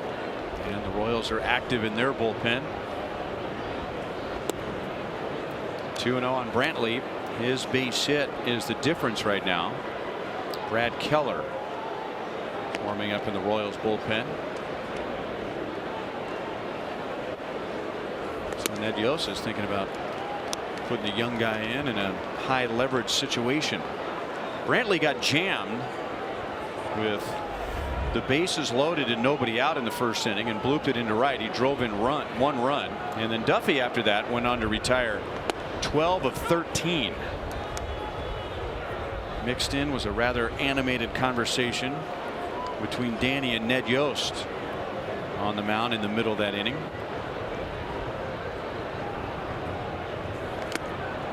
Three balls, 2 strikes.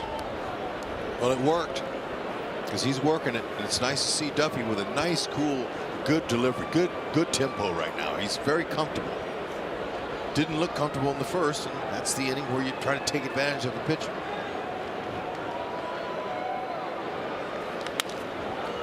Right to Moustakas. So that's the second time that Duffy has fallen behind 3-0. He got back into the count and ended up getting an out.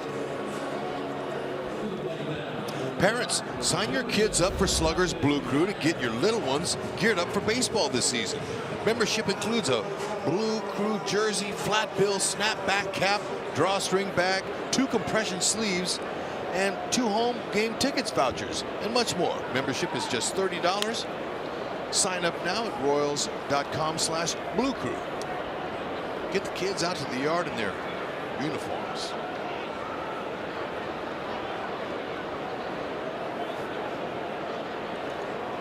Brandon Geyer is 0 for 2. 1 ball and 1 strike.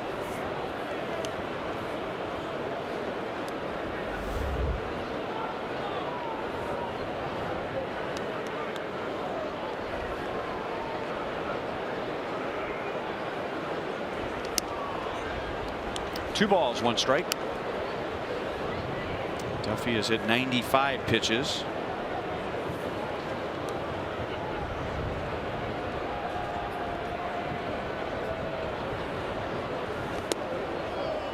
Three and 1. Danny, remember he had that 32 pitch final spring training start. He had to come out with a tight shoulder. Then he had a side session in Omaha. Then he threw 78 pitches on opening day. That's pulled foul. And then 8 days rest. So you add all that up, and I asked Ned Yost, would Danny be on any pitch limit today?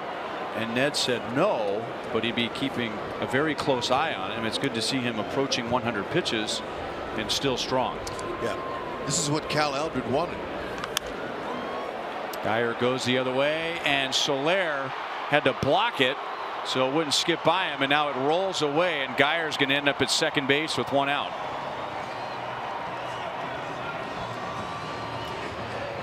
It's a double. Ball just kind of drifted out there. Soler left his feet, but what was good was he was able to keep the ball in front of him. I think it kicked a little bit too far for him. You see, he started back and then he came in. Had he went directly to the ball, he might have had a chance to make the catch.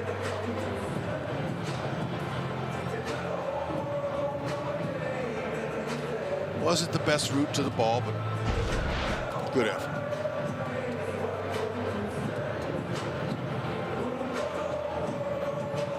Now the Royals will have a conference on the mound. And they will be charged for a visit.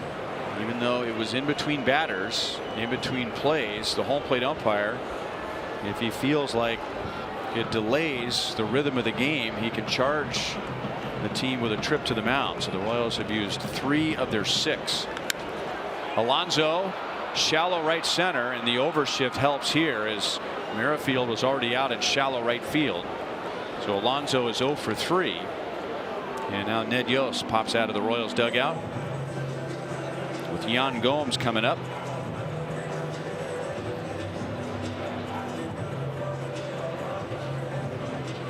And Ned is going to throw Brad Keller into the fire.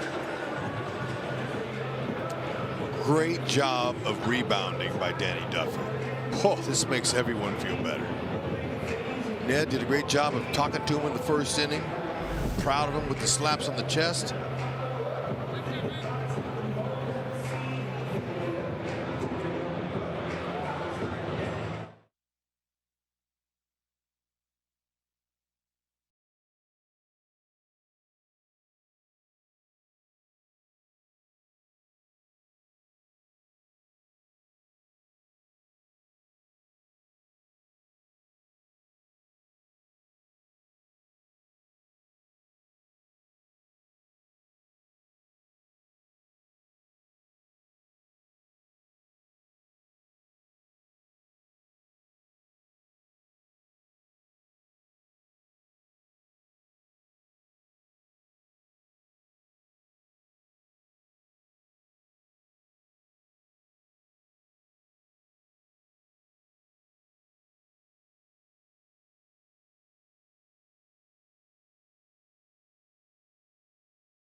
A quality start. Pizza Ranch will show us his pitching line, and really now you could say about Danny Duffy's first 2 starts that they were each was 2 starts in 1. Great start early against the White Sox, then he struggled in the 4th. Today he had a bad time in the first inning. He gave up 3 runs on 2 hits with 3 walks, and then no runs since the first inning, although he's still responsible for Geyer at second base with 2 down. And now Brad Keller, the rookie and Rule 5 pick, makes his 3rd big league appearance and comes on in a 1-run game with a runner at second base and 2 outs. He has faced 6 and retired 6 in his first 2 appearances. Yeah, he's been a dart thrower. He's coming in throwing strikes. 6'5", 230, has a nice overpowering fastball, mid to upper 90s. 4-2 seamer. Had a little late sink at times with his 2-seamer. Slider. There it is. Getting ahead of hitters. That's exactly what you do when you come out of that pen, and that's going to be his mantra. And it has so far. Getting ahead of hitters. Good stuff. He's pitching with a man on base for the first time, and an important man on base. To right field. Soler is back, and he's got it in front of the track. So Keller gets the job done. Geyer is stranded at second base, and through 6 it's still 3-2 Cleveland.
Top of the first inning, Mike Moustakas with a ground out and Lucas Duda with a single to drive in runs. But then Cleveland in the bottom of the first, taking advantage of Danny Duffy walks. Jose Ramirez bounced one up the middle for an RBI, and then Michael Brantley, who was jammed, muscled one into right field.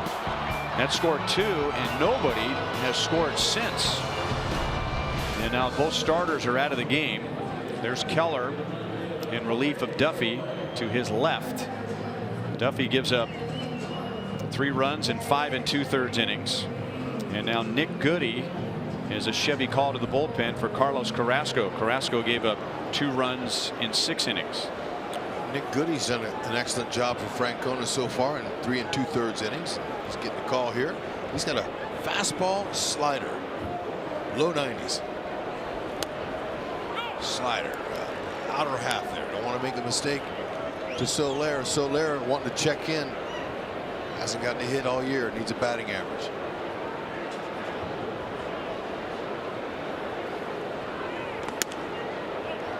Nick Goody gets a promotion this year.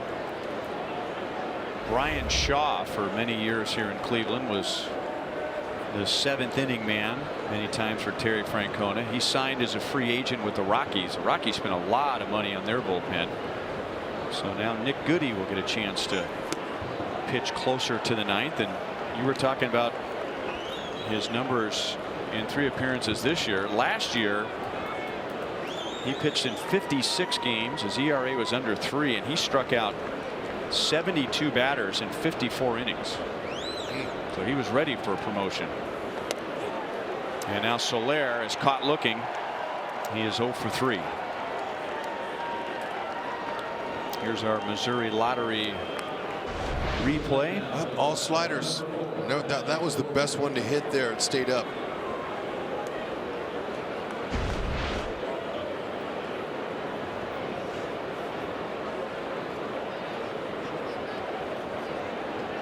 It's what you look for, you know, when you lose a guy. And Cleveland having issues with payroll and stuff like that. They couldn't afford Carlos Santana. They knew they couldn't, so they had to let him go. Shaw was due a big promotion. He got a free agent deal. And so you look for guys internally to step up and fill roles, and Goody's done it so far.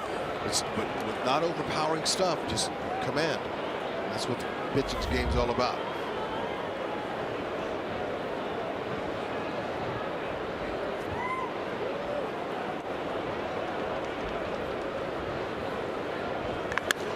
Alex lines it into right field over Kipnis, who was way out in shallow right.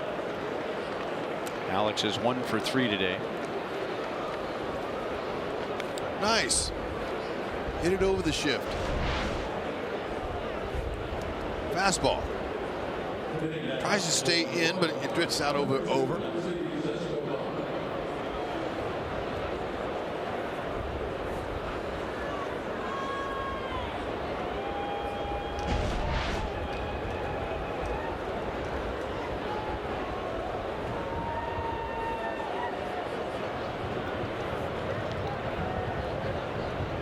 Alcides Escobar is grounded to short twice.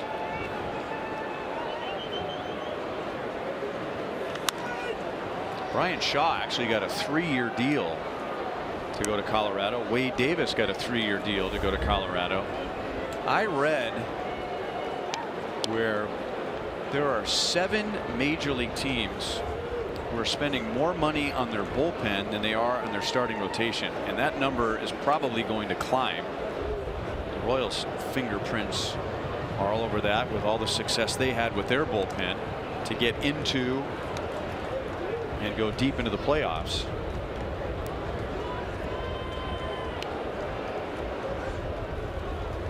Better believe it. Back into the pen to win, and defense to save pitch counts and runs. And this is, at least by the numbers, the toughest bullpen to crack in the major leagues. Last year the Cleveland Indians had the lowest bullpen ERA in the American League. They had 10 blown saves all year. 10.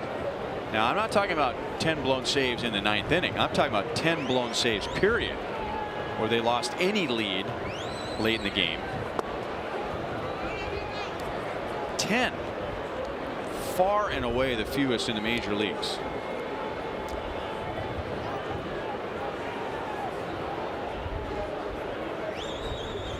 And they probably won some of those games where you blow a lead in the 7th inning and end up winning it in the 9th or later. I would say that too, without checking the stats, but with their offense, you know, they've got the right combination. Obviously, where they've been the last few years, that tells the story. And Terry Francona, he likes to use his bullpen.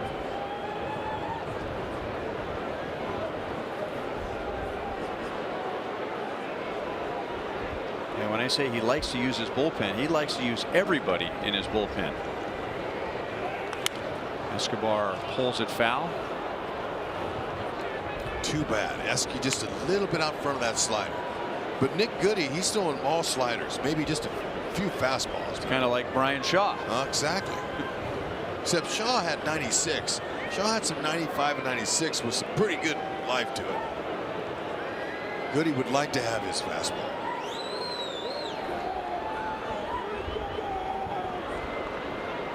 Escobar, those got a good AB going. It's not doing anything today. That drives Brantley to the track. Later this summer, when the Royals are here in Cleveland, that ball is off the wall. Not today. Yeah, that was good wood off the bat. Folks, watch every out-of-market regular season game live at home, in the office, or on the go with MLB.tv. Your subscription includes MLB At Bat Premium, allowing you to watch live baseball on your favorite supported devices. Blackouts and other restrictions apply. Visit MLB.tv for details. Dave Holtzman, our stat producer, looked it up. Of those 10 blown saves the Indians had last year, they won 3 of those games. So really, they're only hurt by 7 blown saves the whole year. 162 games and were hurt by 7 blown saves. That's amazing. That is remarkable. Oh, that is. That's an incredible stat. And I don't know how you would look that up, but I'd like to see where that would rank in Major League history.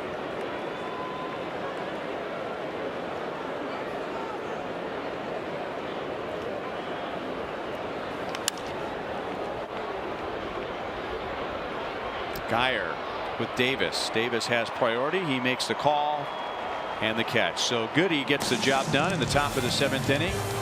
Keller's back out for the bottom of the 7th. Cleveland leads by 1.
the action here today for the Indians home opener came in the first inning. The Royals scored 2 against Carlos Carrasco. The Indians scored 3 against Danny Duffy.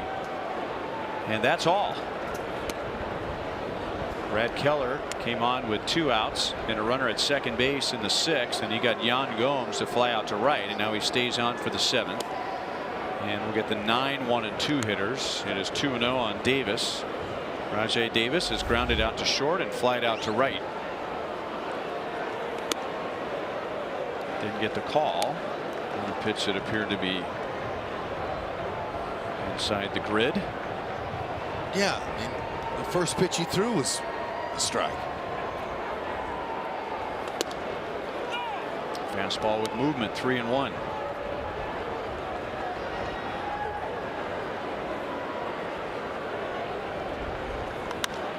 Davis lines it up the line. Soler is going to have to hurry. Davis can fly, and he'll be in there with a leadoff double.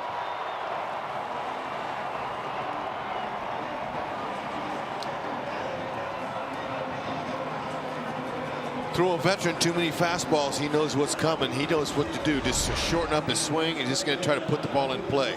And there it was. It was an inside pitch. A lot of guys are going to try to pull it. Not Rajai Davis. He says, I'm just going to lay it out there. He made up his mind way soon enough to make that double happen.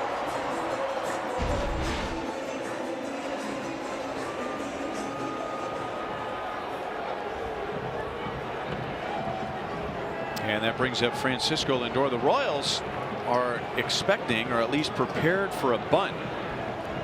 And he will at least show bunt. Lindor is just 2 out of 20 as a left-hand batter this year. Francona trying to play it safe. They got 1 run. Trying to get him over to third base. Let's see if he continues to do it. Thank you very much.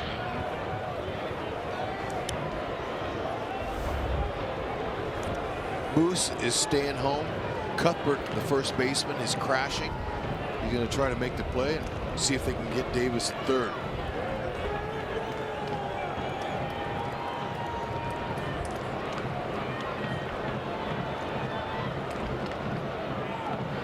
Not bunting. That time Cuthbert did not go for the ground ball to the right side. He lets Merrifield take care of it, so it did not require a bunt to get Davis to third. And now left-hand hitting Jason Kipnis is coming up, and Ned Yost has Tim Hill ready in the bullpen if he wants to go lefty-lefty here.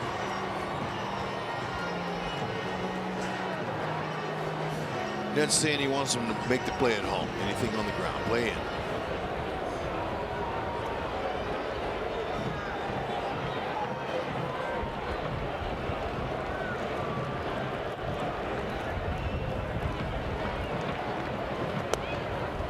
Strike over the outside to Kipnis. He walked and scored in Cleveland's 3-run first inning. Otherwise, he is flied to center and flied to left.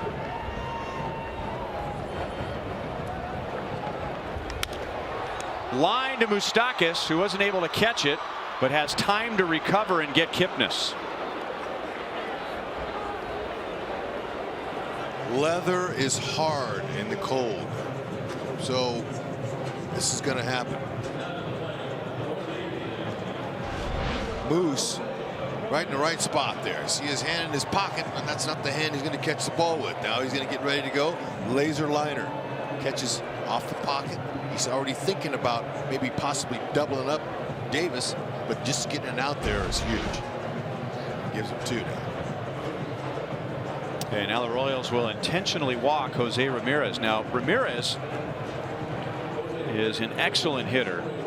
He is also off to a slow start. He is 1 out of 18 as a left-hand batter. So like Lindor, he's been struggling from this side of the plate.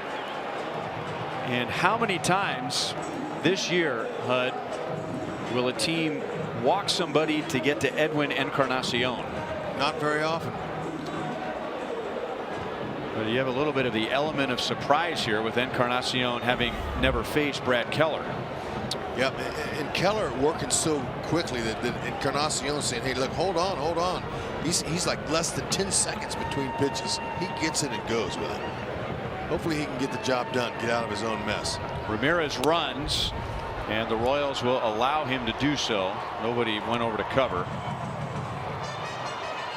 There was no chance for Escobar to be the cover man. He's over in somewhat of an overshift, and Merrifield, for some extra range, was standing on the outfield grass.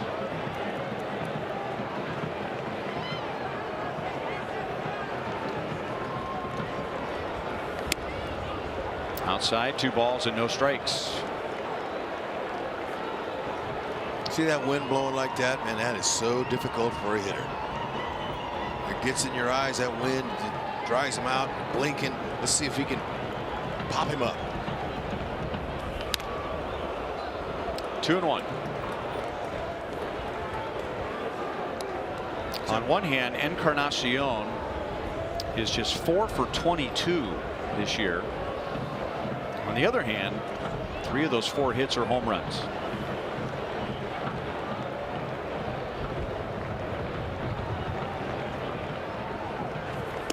And he threw it right by him at 96. 2-2. Stay with it. Having issues seeing this Encarnacion. He was way tardy on that. Big opportunity for Keller here. Chopped out to Moustakas, who cuts in front of Escobar and throws him out. So Brad Keller coming on with a runner in scoring position in the 6th inning. He got that job done, and then works around a double and a walk in the 7th.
The 8th inning. It's still 3-2 Cleveland. That's been our score since the 1st inning. Royals scored 2 runs against starter Carlos Carrasco in the top of the 1st inning. The Royals will see Trevor Bauer tomorrow, same time.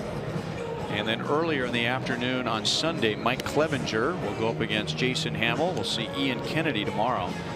Ian was excellent in his first start. So the Royals will not see Corey Kluber. They will not see Danny Salazar.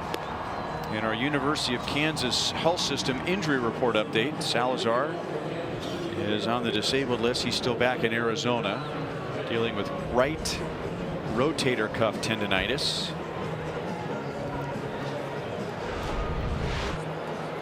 And here's Andrew Miller. This is remarkable.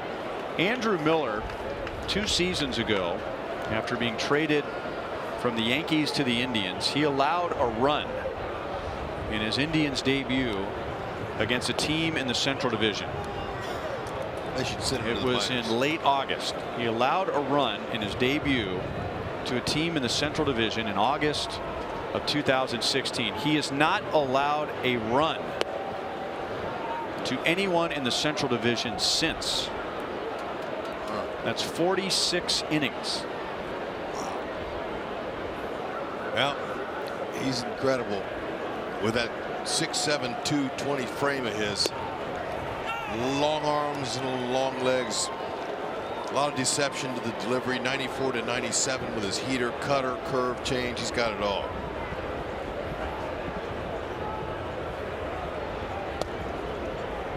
It's below the strike zone. It's 3-1 on John Jay, who has 2 more hits today and a run scored. He's been great for the Royals, leading off an inning. Just get on base. That's all he's looking for. Yeah, that'll work. They wanted that last pitch, 91, down low at the knees, and home plate umpire Roberto Ortiz didn't give it to him. John Jay has now led off an inning 10 times and has reached 6 of those 10 times. Just what the doctor ordered for Ned Yost in that leadoff spot.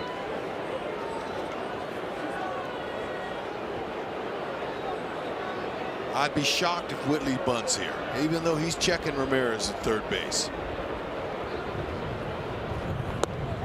You got to let him swing the bat. He did bunt his last time up. Royals had 2 on and nobody out.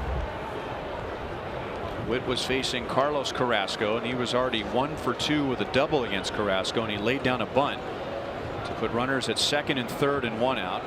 Mike Moustakas was intentionally walked, and the Royals had the bases loaded with 1 out. That's a strike, 1-1, and Carrasco got out of it. Carrasco's biggest out was a strikeout against Duda on a perfect pitch, and then Cuthbert lined to left, and Carrasco got out of that bases loaded 1 out. 1-2 on Whit.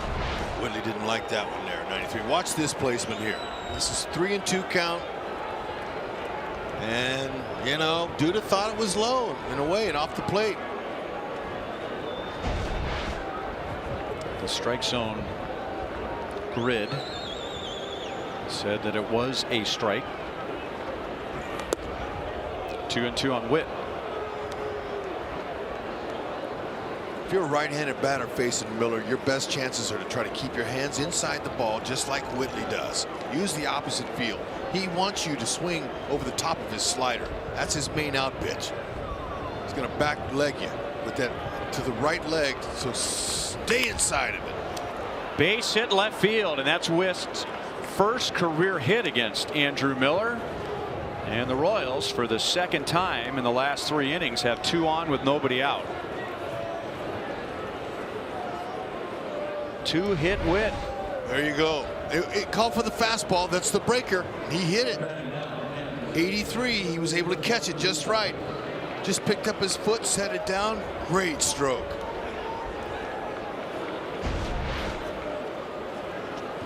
Boy, if they can find a way to score a run off of Miller, that'd do a lot of damage to Miller's psyche. His confidence. Let's see what can happen here. 2 left-handed batters coming up. Moustakas didn't get a very good swing there. Now you figure this is advantage Miller, as tough as he can be on lefties, but Mike Moustakas has held his own against Andrew Miller. He is 3 out of 10 against a lefty. You see a steady diet of those breakers. 0-2. One of those 3 hits is a double. Double here scores 2 with speed on the bases. Jay at second, Merrifield at first. Moose is trying to keep the line moving and just try to place it out there somewhere, but you know, lefties only hit 164 off of Miller last season. It's pretty stingy against him. Lucas Duda is on deck. He has never faced Andrew Miller.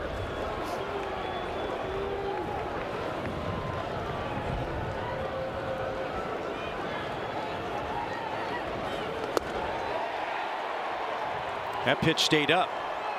Not to say it was an easy pitch to hit, but you'd expect with 2 strikes that Miller would try and go down and away. Okay, let's check out the pitch sequence. First one was a breaker away, 83. Stayed with it. Figured that. He's going to see a steady diet of them. Not going to give him anything straight.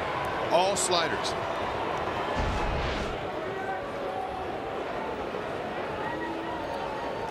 Why is he throwing left-handed batter sliders? Because it's difficult to hit the ball when it's going away from you. And there he started Duda off with a heater inside at 93.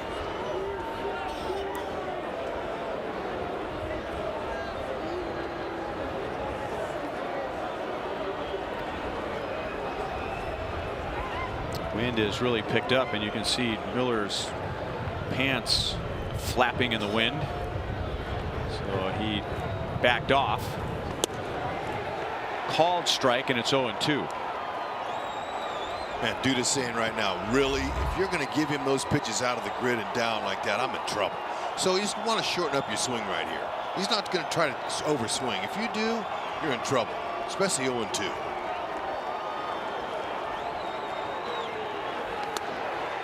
He gets a 3-pitch strikeout. So a walk, a single, and now back-to-back strikeouts. And it's up to Chesler Cuthbert. Yep. Let's see. Yeah, that surprised him. He was looking for a breaker.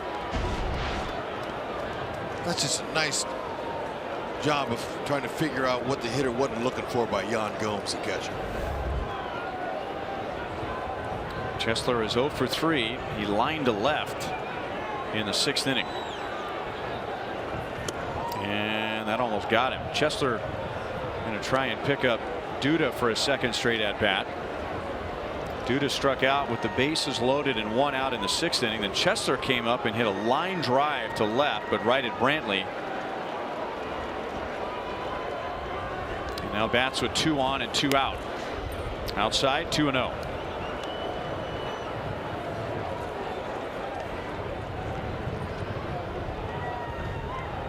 Chesler's been on the ball. Has had very good controlled swings. He's the right man in the right spot right here.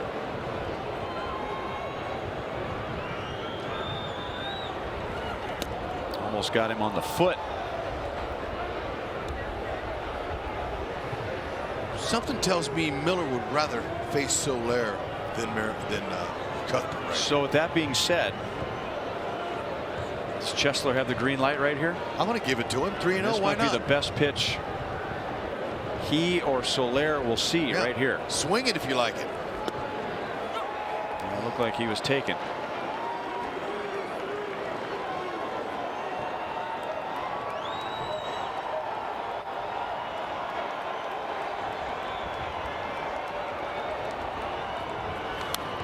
Had a good swing, 3-2.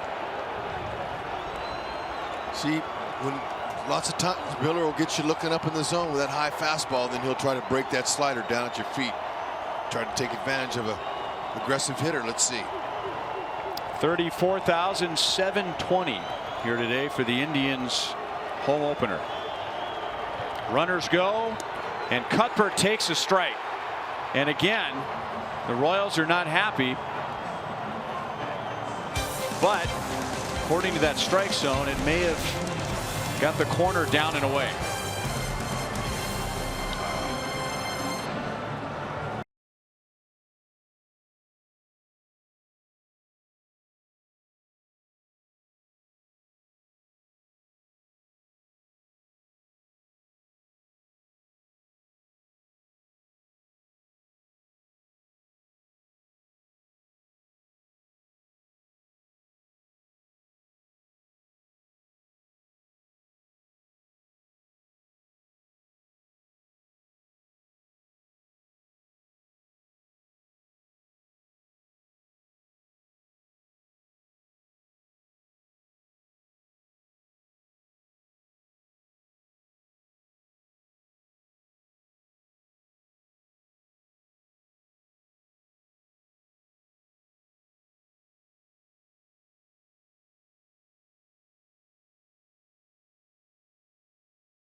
umpire. You be the judge. That's a called third strike to Lucas Duda. And then Cheslor Cuthbert lined out to left field. The Indians got out of the bases loaded, 1 out in the 6th inning. And then here in the 8th, Andrew Miller ends up striking out the side. That was a strike. That was a strike. Was this a strike? That's great touch from a real big time setup man. One of the best in the business. You get a rookie umpire, you get a guy like Miller. There you go. You got to hack. Sometimes, you know, you don't want to put the pressure on the umpire to call you out, but look, it could have been called a ball. Whatever, it just would have loaded him up. If you don't hack, they'll send you back. Lots of times. And now a test for Tim Hill. Royals bullpen is still very much up in the air outside of Kelvin Herrera. So Ned Yost used Brad Keller in a 1-run game with a runner at second base and 2 outs in the 6th in relief of Danny Duffy. Keller got out of that inning, and then he worked around a double and a walk in the 7th. And now Tim Hill making his 3rd major league appearance, and he'll get Brantley, Geyer, and Alonso. So he'll get 2 left-hand batters with the right hand hitting Geyer sandwiched in between. Brantley's 2-out single in the 1st inning is the difference in the game. Yep, not a bad first swing of the year.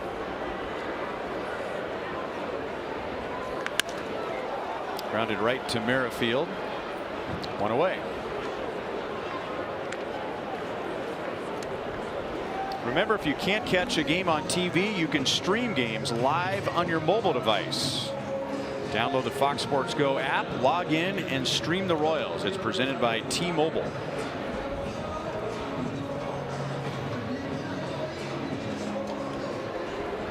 So Hill really tough on a lefty, but Brantley hit it right at him.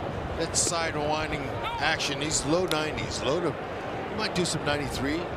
Slider, not a lot of sink to it. He's pretty firm, pretty straight, but he likes to come right at you.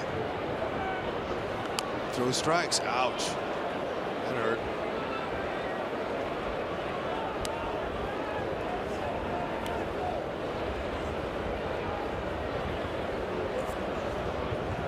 It is 41 degrees.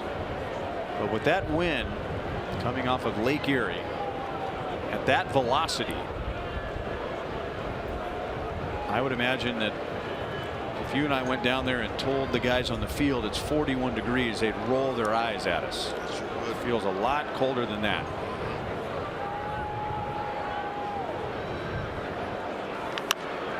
Geyer didn't get a very good swing, and Schussler will take it to the bag himself. 2 down, and now another left-hand batter coming up for Tim Hill.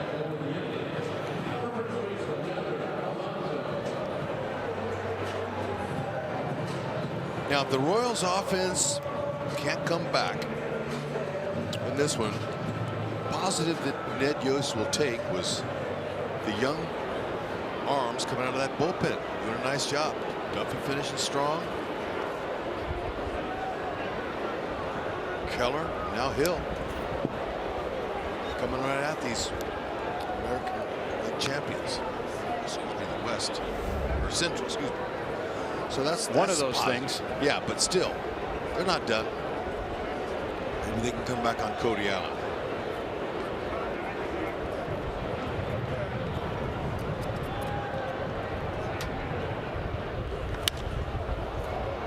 One and one on Yonder Alonso.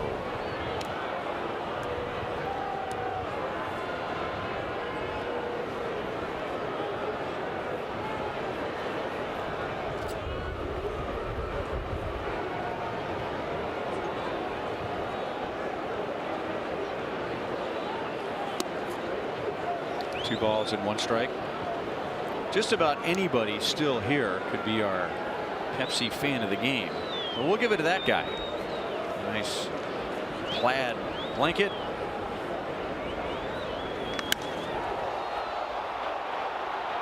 Alex is back all the way back to the warning track in front of the wall to get Yonder Alonso. Tim Hill gets the job done.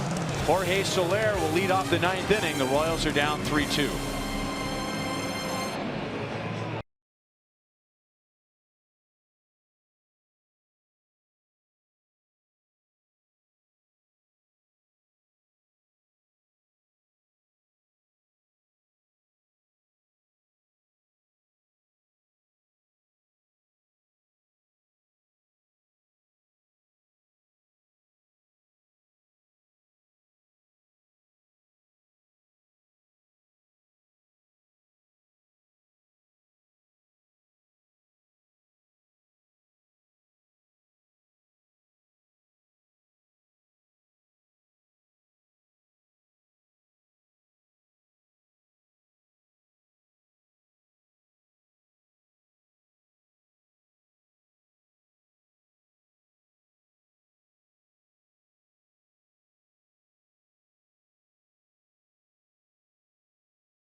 To score in the 9th.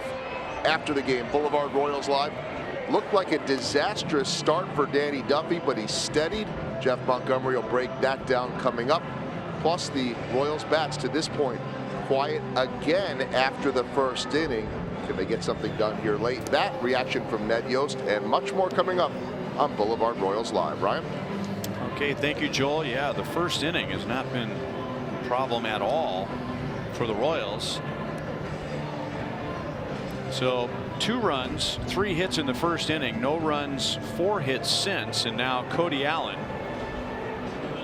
And the Royals have their 6, 7, 8 hitters coming up, but some of those hitters have done well against Allen. Jorge Soler is 0 for 3 today and 0 for 11 to begin the season. Cody Allen has never gotten Jorge Soler out, ever. Okay, let's see. He's due. Got a good fastball, low to mid-90s. Allen with a big power curve. Fearless, comes right at you. That's what closers do. They challenge him with their best stuff.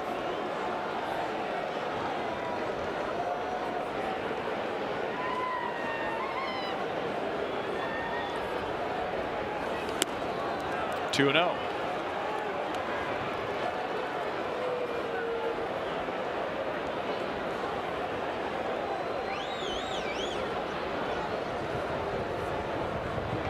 Soler, Gordon, and Escobar.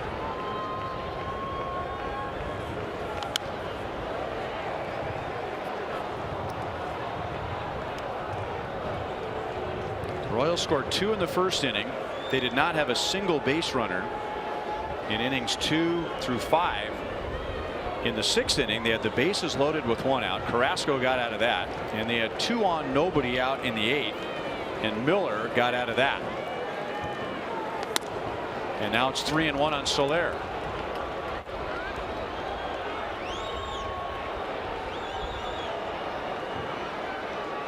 Soler doesn't have to worry about pulling him. It's not just pull power. He's got power all over the ballpark. Put an easy swing on that heater.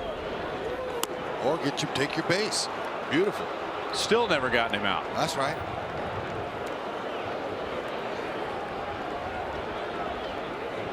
For the record, he's walked twice against Cody Allen. Our copyrighted telecast is presented by authority of the Kansas City Royals and may not be reproduced or retransmitted in any form. The accounts and descriptions of this game may not be disseminated without the express written consent of the Kansas City Royals Baseball Club.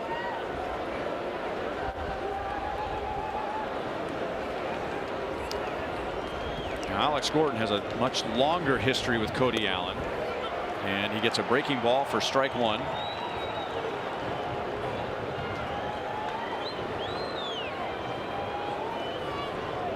Ned has Paulo Orlando, Ryan Goins, and Cam Gallagher on the bench.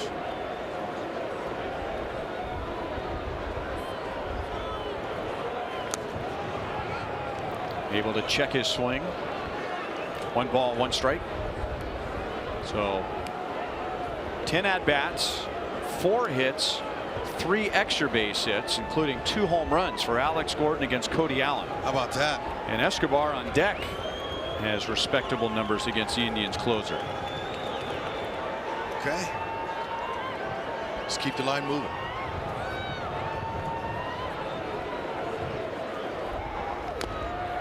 Fastball fouled off of Gomes' glove, and it's 1-2.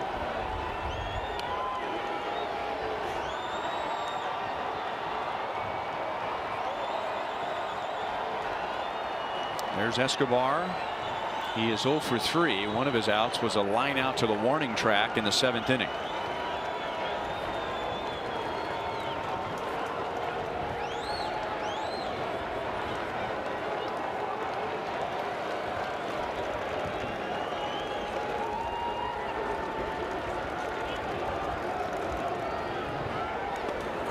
Blocked by Gomes. And you could hear Allen yelling front to let Gomes know where that ball was. Loved how he just put his chest right down there on it. He says, I'm going to smother that ball, and that's what you do to keep a runner from getting in a scoring position this late in the game. Look at that. He just put his chest right there, keeping it in front of him. That's an ideal block. And that helps the pitcher. He can throw whatever he wants. He knows he's got a backstop there that can stop it.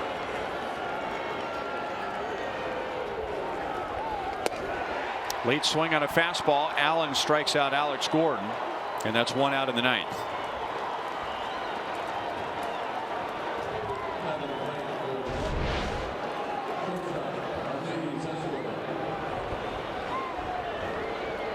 I think Alex was thinking curveball.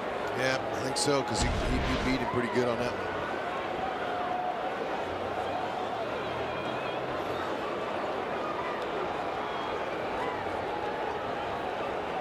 This is the time of game you got to react, not think. Just get up there and try to look for something out over the plate and put it in play. Find a hole.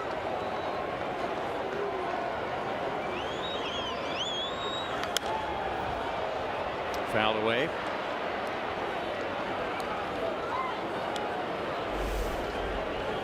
Escobar has 14 at-bats against Cody Allen and hits .286.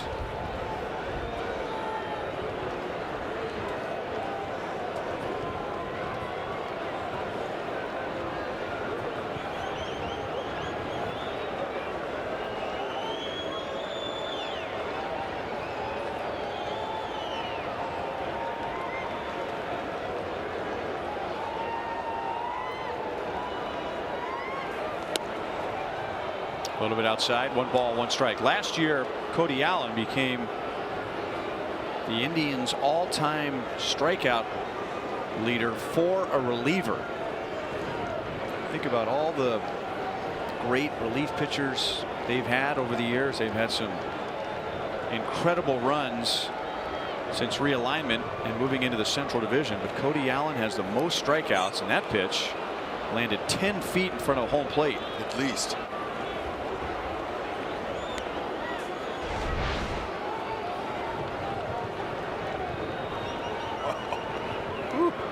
He still is able to square it up on that chest protector.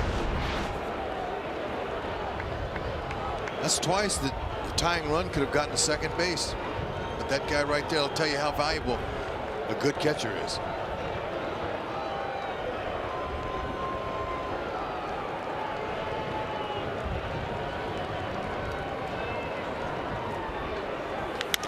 Escobar grounds it to short. Lindor down to a knee, and the Indians got a big double play to prevent a big inning in the first.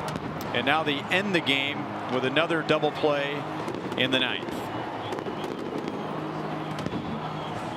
The Royals scored 2 in the first inning. The Indians scored 3 in the first inning, and that was all the offense. And the Indians take game 1 of this series 3-2.